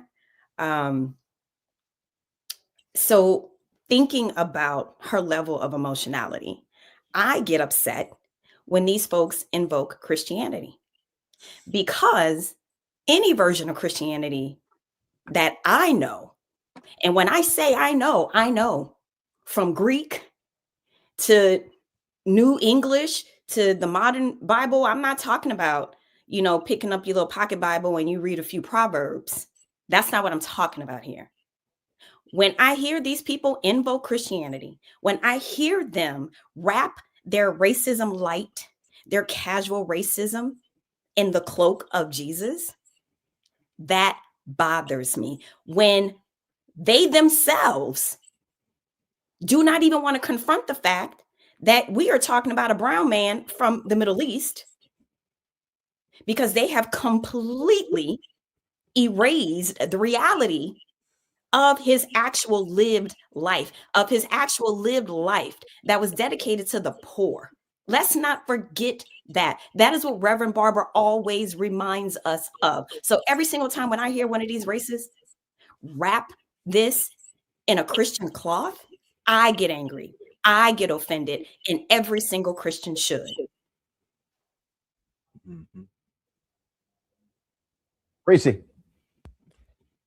Well, I'll just say this, that these white racists are boring. They're redundant.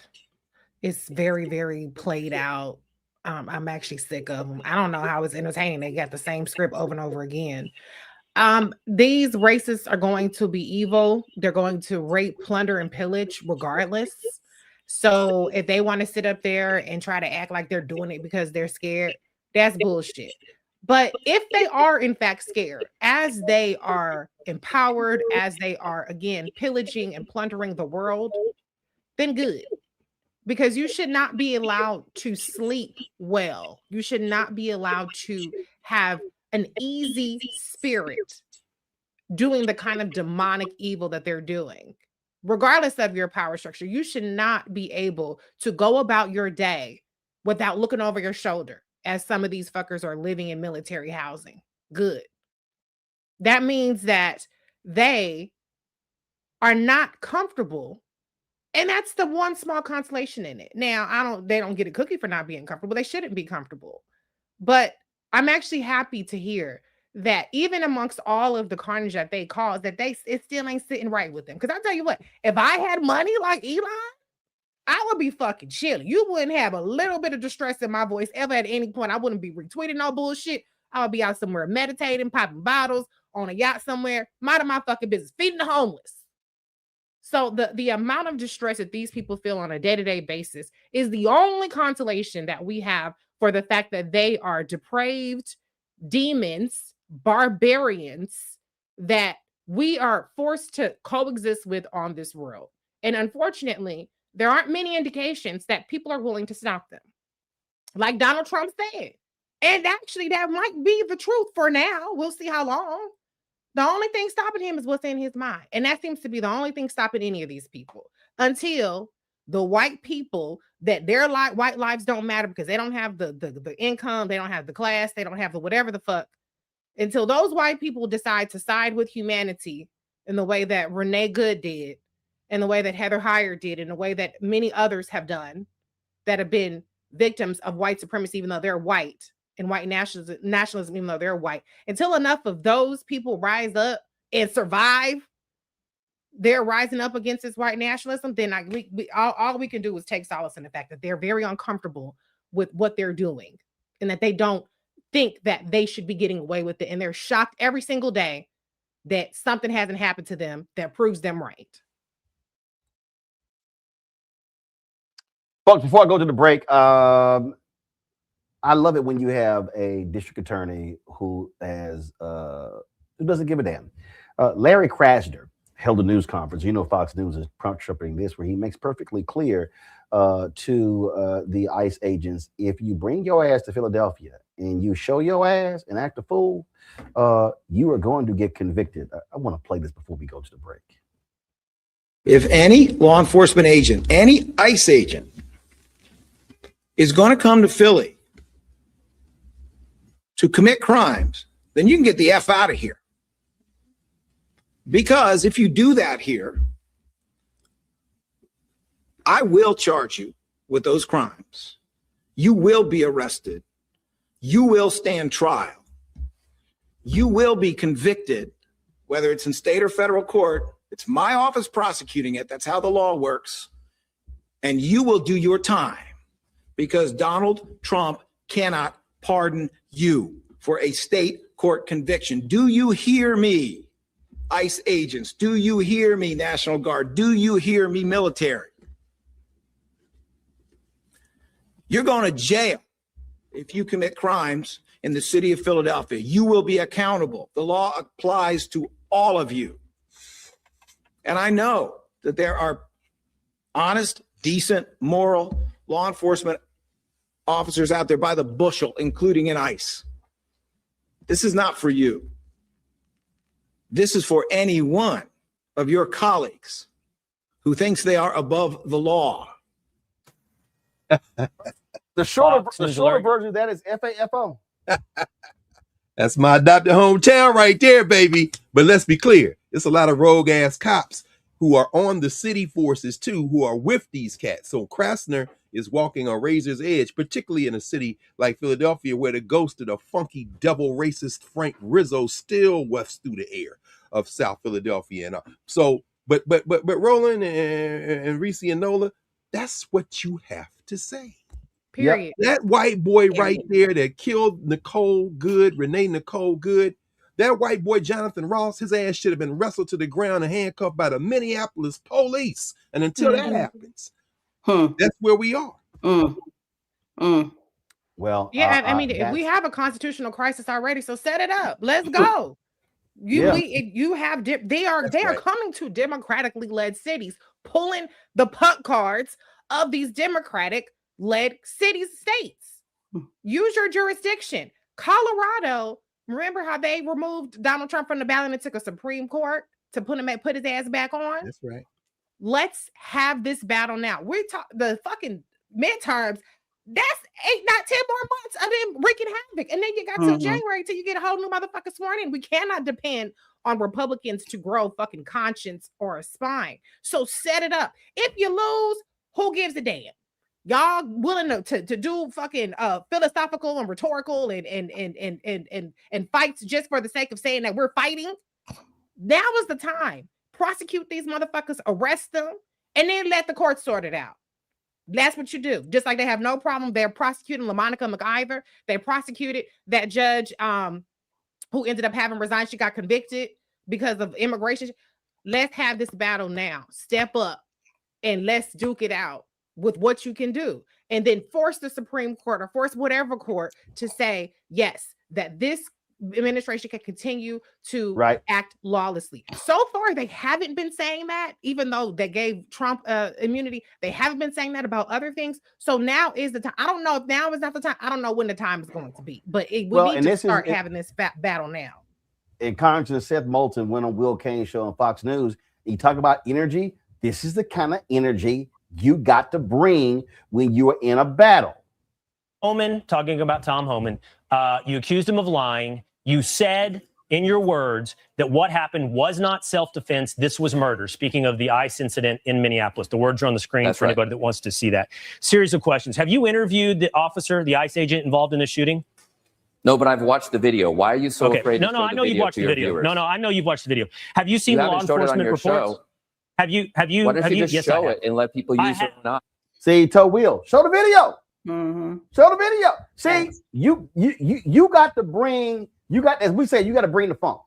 This Reese, you can't reason with these people. You can't sit here. You can't pray with them. You can't find common ground. No, you got to rain holy hell on that ass every single chance you can get. That's what you got to do.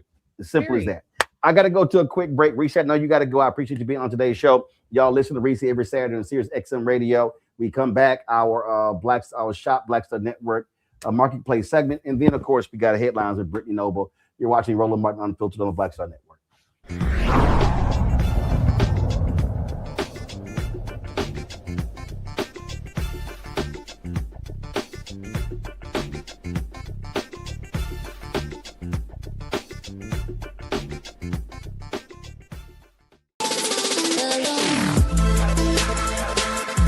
Hey y'all, welcome to The Other Side of Change, only on the Black Star Network and hosted by myself, Bria Baker, and my good sis, Jamira Burley. We are just two millennial women tackling everything at the intersection of politics, gender, and pop culture. And we don't just settle for commentary. This is about solution-driven dialogue to get us to the world as it could be and not just as it is. Watch us on the Black Star Network, so tune in to The Other Side of Change.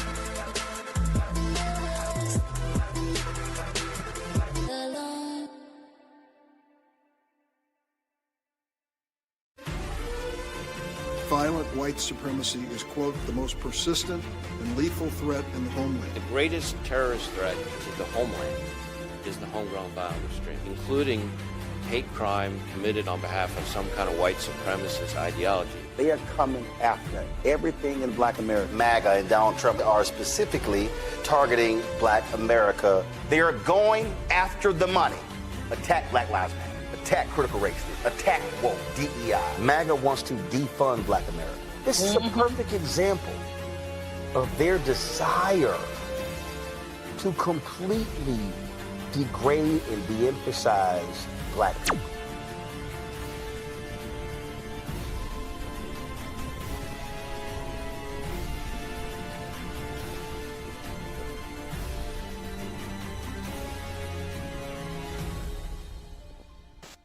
What's up? It's your girl, Tamika D. Mallory, and you are watching the Black Star Network.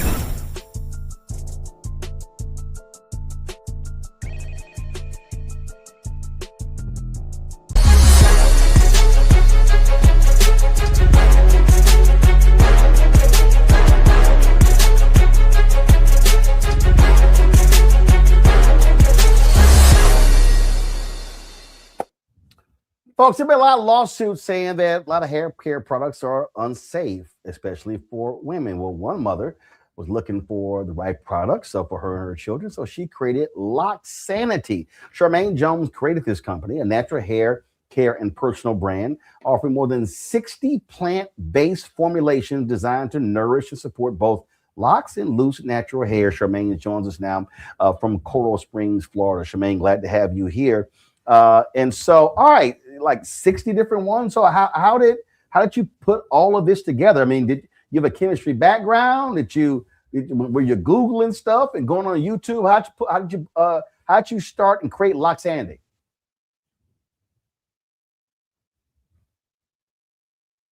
I can't hear you. Is she muted? Because I can't hear her.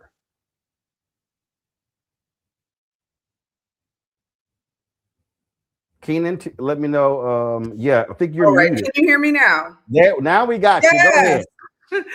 Thank you for having me, Roland. First and foremost, I don't know if you remember, but I had an opportunity to meet you at the Hope Conference a couple of years ago. And so I'm glad that, things have come full circle and I'm here to spend some time with you today. Cool. I'm sorry, go ahead. No, I said cool. Go ahead.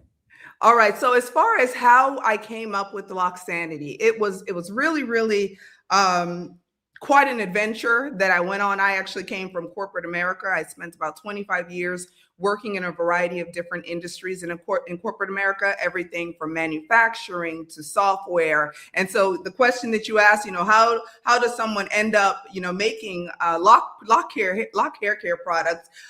It's a combination of the background that I had, but it really comes down to when I have 3 children, 2 girls and a boy. And when my oldest daughter hit, middle school and, she's going through the time where she's trying to figure out who she is and, what her definition of beauty is. And at the time I was working in corporate America, high level position, and I wore my hair very, very straight, similar to what it is now, but it was not in its natural state. It was permed hair. And so every single day, Alicia would see me get dressed and, I'd put on my best Kamala Harris suit. And, I would, lay my hair down and everything and just look very, very corporate and very, very polished in her eyes.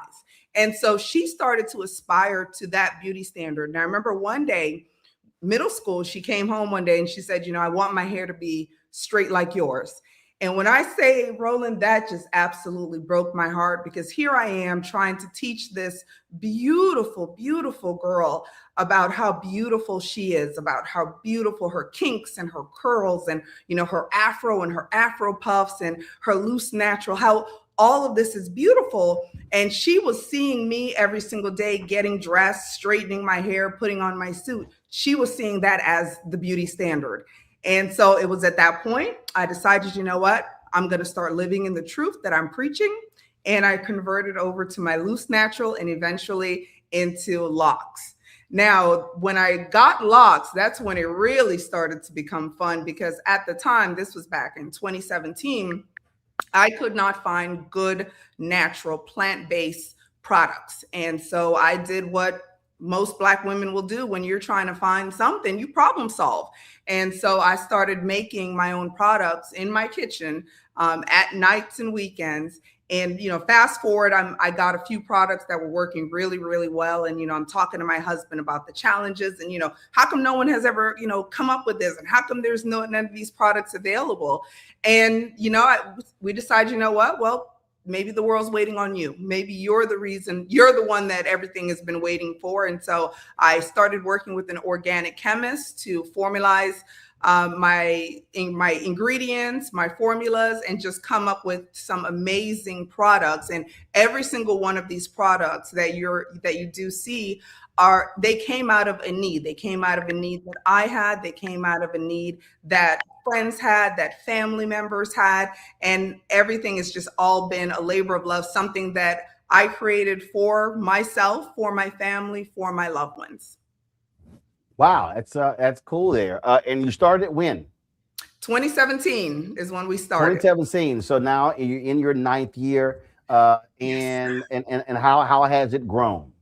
Oh, it's grown exponentially. It's so at the time when I first started the company, I did mention I was working in corporate America. And at the time I was working with an e-commerce company and I was working full time, very demanding job. I was in director level position. So I was in charge of their warehousing, their customer care, just had a huge umbrella. And so I was working 80 hours a week. And then I would come home on nights, weekends, holidays, anytime that I had a free moment, I would work on Loxanity.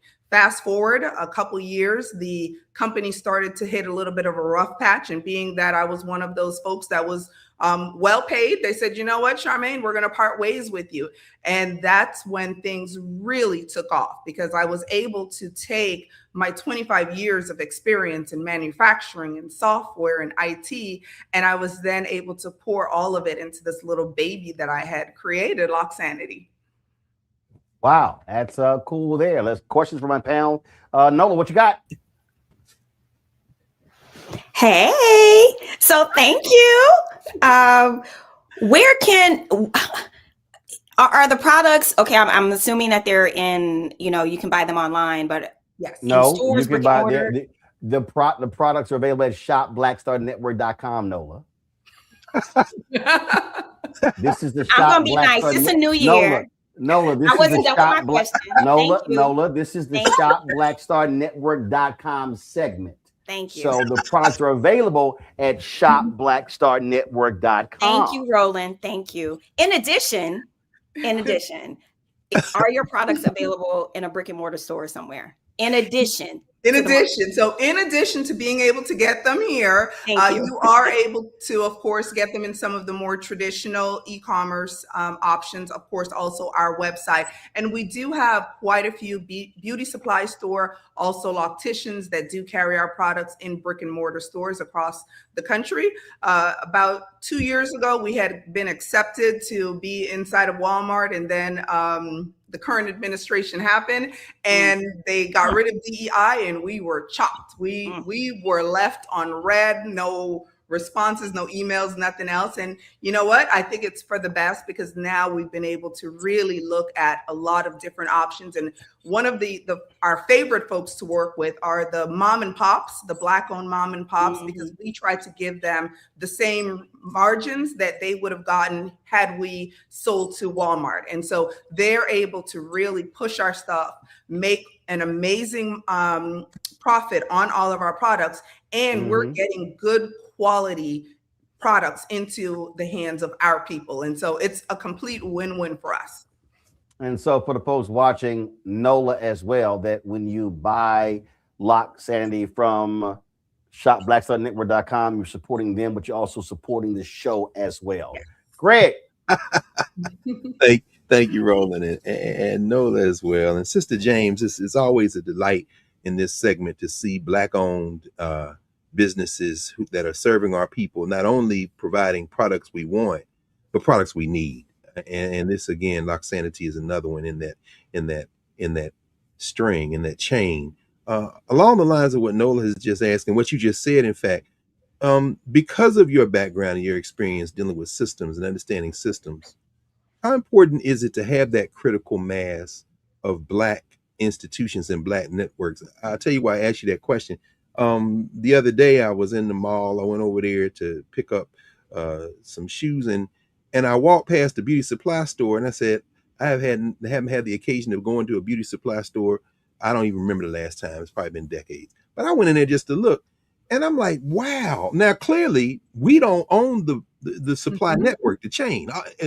But I'm looking on the shelf, and one of the things that caught my eye was Bronner Brothers. I said, oh, there's Bronner Brothers. Now, of course, there was a time when Black folk actually controlled the politics and the economics of our hair. You're in Atlanta. You're part of that, like you say, you with the Global Hope Forum, and you're part of that network. How important is it for us to be able to go from beginning to end, as you call yourself an accidental entrepreneur, but driven by necessity, like Madam C.J. Walker was? Yeah. You say, okay, I'm going to do this.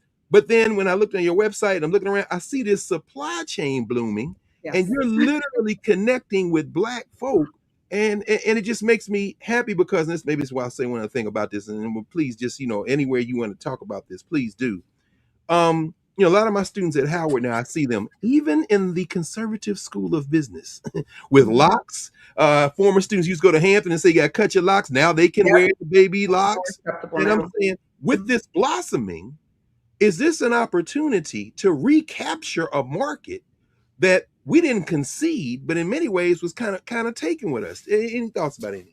Yes, you are spot on. When it comes down to it, it really comes down to us maintaining our community and how much of the funds, of the money that we work very, very hard for, how much of it can we really retain and circulate in our economy. And so, when it comes to, take our company, for example, the folks that work here look like me.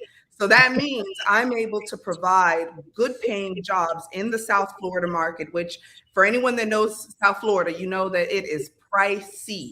But I'm able to employ people that look like me, give them good paying jobs so they're able to support their families, provide for their families. And in addition to that, I'm also able to then control who am I purchasing from.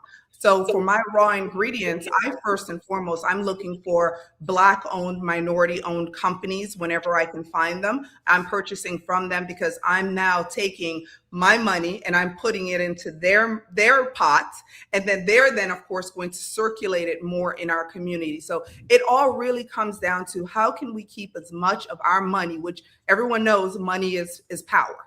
How can we keep as much of our money in our own economy and circulate it? And this is one of the ways that we've been able to do that. And so, when I have conversations with, my children and I'm trying to teach them about what does it take in order to build our community, in order to make it so that our communities are more self-sufficient, it comes down to dollars and cents. The people that I hire to manage my social media look like me. So here you have, folks that are not, did not even think that at one point that they were going to be a part of this ecosystem or not part of the ecosystem, because when I'm making hiring decisions and I'm deciding which vendors, which suppliers, who am I going to use for different services, I'm first and foremost looking for folks that look like me.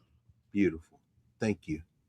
Well, that's one of the reasons why we partnered to create shopblackstarnetwork.com to be able to do these segments, connecting our audience with Black-owned companies. And so, folks, if you want to check out Loxanity products, simply go to shop.blackstarnetwork.com.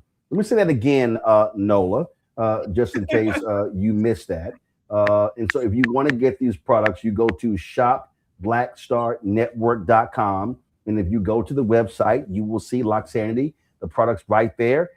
Just click right there. You see the full collection. And again, when you support the show, you're supporting the Black-owned company. You're supporting this Black-owned company as well. So, Charmaine, we appreciate it. Good luck. And before I leave, Roland, I would be remiss if I did not mention one of the things that I'm always told to make sure that I do speak up and say something. Today, you see our panel. We have two gentlemen, and men make up half of the population, yet there are virtually no products out there for you guys. We actually have an entire collection that we've created just for the fellas. It's called Bold by Loxanity. So I had to throw that in there before you kick me off. Well, I don't think me and Greg can worry about that, but I'm sure Mustafa and Omen Congo. Oh, yeah. Absolutely. Yeah, you all have skin, don't you? Yeah. Say again? You have skin, right? Okay, well, see what you said, locks. You talking about locks? You didn't say the skin part. You didn't say skin. Like that. So no. You talking about hair. This is good though. So we have a little bit of everything. So not only there you see for your hair, that's only a part of it. We also have body wash. We also there you go. You have the. You didn't say none of that, Charmaine. And I am going to get in so much trouble with my team. Charmaine, let me help you out, Charmaine. When you're selling, you got to say all of that. The whole setup was talking just about hair. Yeah. Greg, Nola, yep. No, that was it. You are correct. You are. Yeah. I'll get better at this. I'll have to come back the next time so that I can talk about. So you got products for hair. You got products for skin. You got body wash. That's not what I heard, but okay. Yes, we offer products. Nola, all you heard was brick and mortar. That's not what I heard, sis. I'm gonna go ahead and support you. That's not what I heard. You I thought you did it. You know exactly you didn't even what you have to come heard. back and say, "Oh yeah." You lying, Nola. Stop trying to dig got yourself y'all too. out. You didn't even have Whatever. to do that. Don't listen to him. I got you.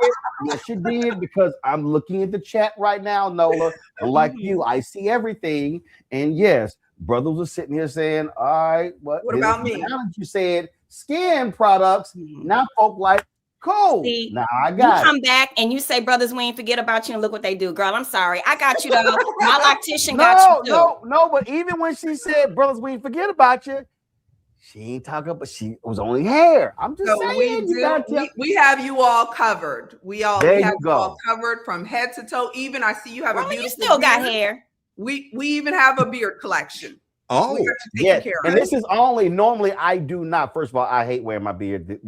So I have not shaved in 3 weeks. So it's actually a bet. Somebody said, can I actually go a month without trimming my beard? Wow.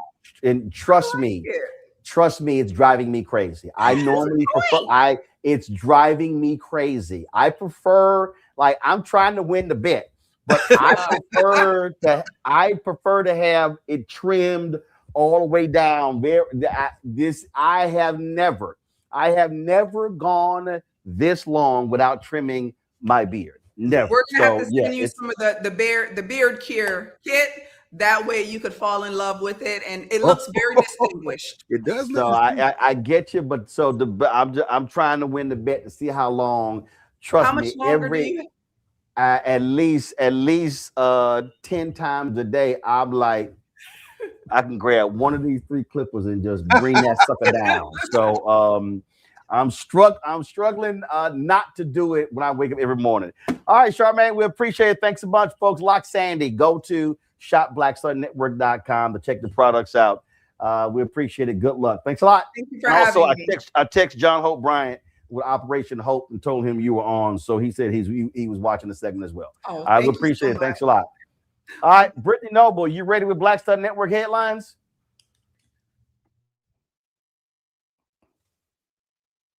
Is Brittany ready? Somebody talk to me. I guess Brittany ain't ready with headlines. Let me go to a break. Ready. All right, I called your name 3 times. I'm here. I mean, I was here for the conversation. I like the beard, but I'm ready for headlines. Wait, y'all sitting here. We're going to go to a break, and then we'll be right back. Black Star Network headlines with Brittany Noble. Fair enough.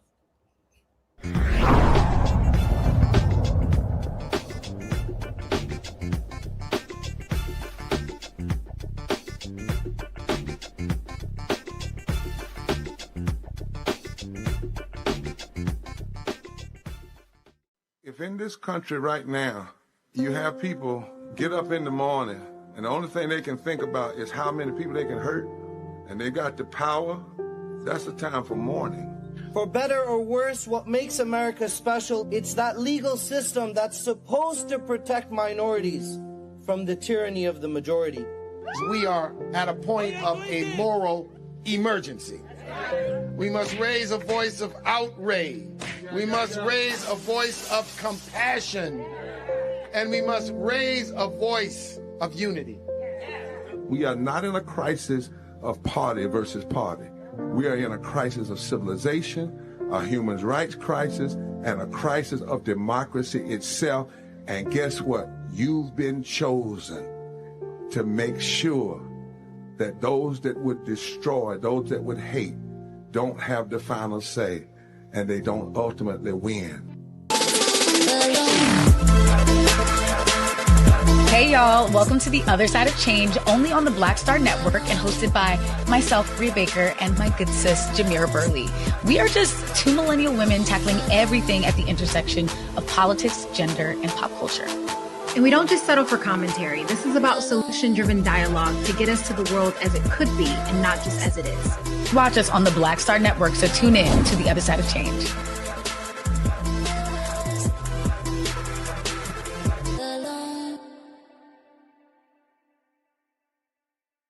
Melanie Campbell, National Coalition on Black Civic Participation and Black Women's Roundtable.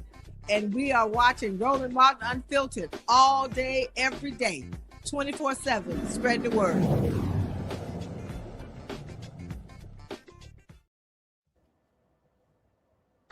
All right, folks, time for Black Star Network headlines with Brittany Noble. Roland, Detroit homicides dropped for the first time in 6 decades. The city recorded 165 criminal homicides in 2025, the fewest since the city had 125 homicides back in 64. Non-fatal shootings also declined from 607 to 447 last year. The police chief says what we're doing in Detroit is working. He credits the Gun Violence Reduction Partnership, the Shot Stoppers program, police initiatives, and technology for the shift.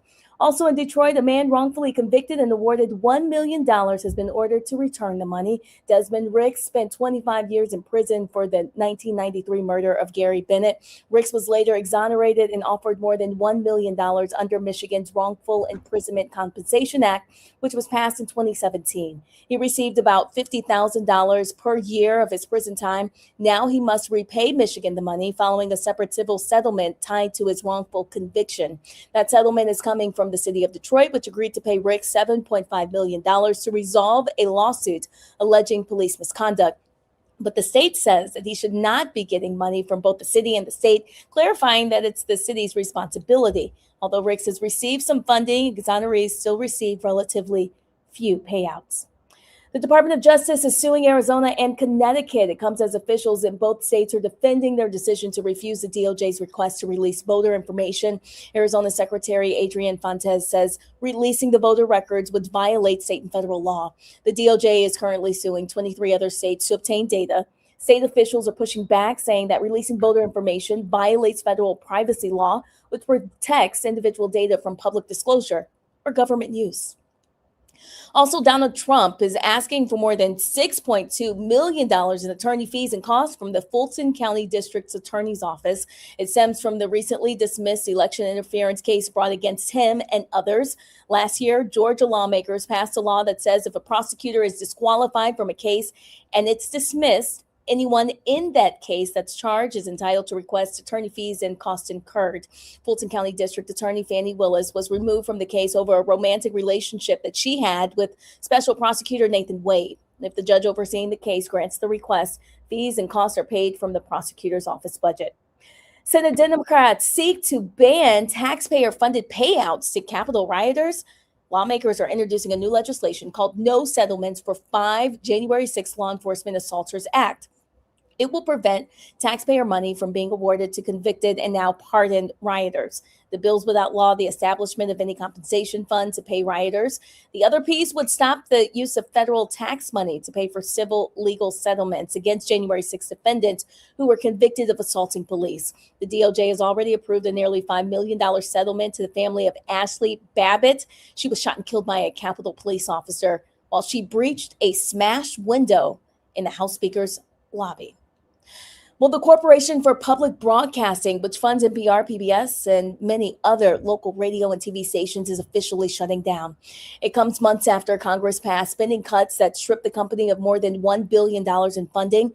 CPB's board of directors voted to dissolve the private nonprofit corporation after 58 years of service. Over the summer, the Republican-led House and Senate passed a package of funding cuts. In it, CPB and other government agencies were targeted, meaning the money that Congress had previously allocated to them would be cut to fulfill a request by the Trump administration. Created in 1967 by Congress, CPB helps support more than 1,500 local radio and TV stations nationwide. Roland. All right. We appreciate it. Thanks a lot, folks. That is it for us. Let me thank Noah. Let me thank Greg for being on today's panel. Thank you so very much. And just as a reminder, Nola, when we have shopblackstarnetwork.com guests, we are trying to push people to go to shopblackstarnetwork.com. There's the look. So that way, if they buy the products from shopblackstarnetwork.com, then they also support the show. If they buy the products elsewhere, then there's no benefit for us at the Black Star Network. So hence the site shopblackstarnetwork.com.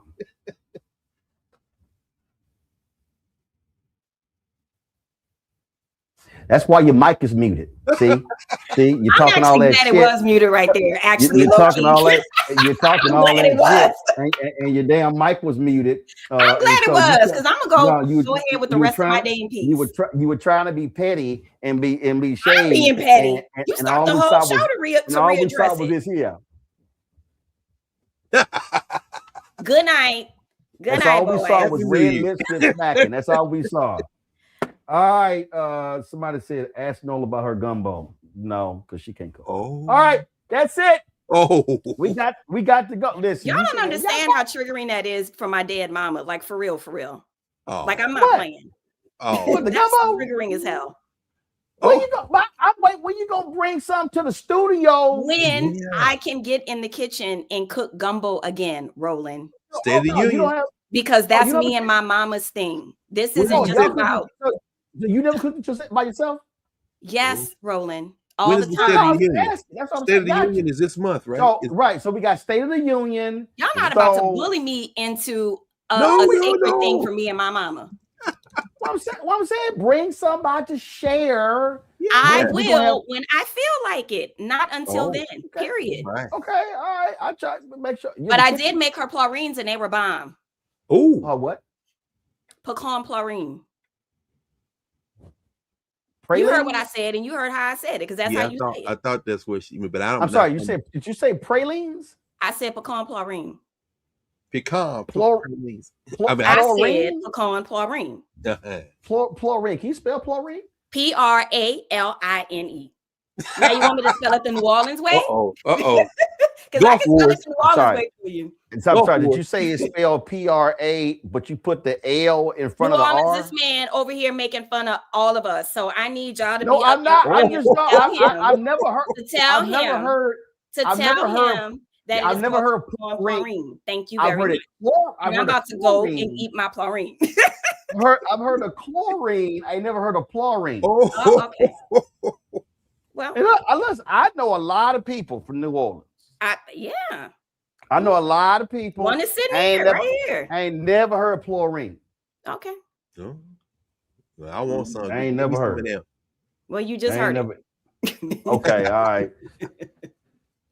Okay, maybe we'll get those on shopblackstarnetwork.com. We're gonna go back to the bit. All right. Thanks a bunch. We say goodbye to Reese, Nola, Holla, Greg, Holla. We appreciate it. Thanks a lot, folks. That is it for us. Be sure to support the work that we do. Join our Bring the Funk fan club. If you want to contribute to us, please do so if you want to use Cash App, use the Stripe QR code.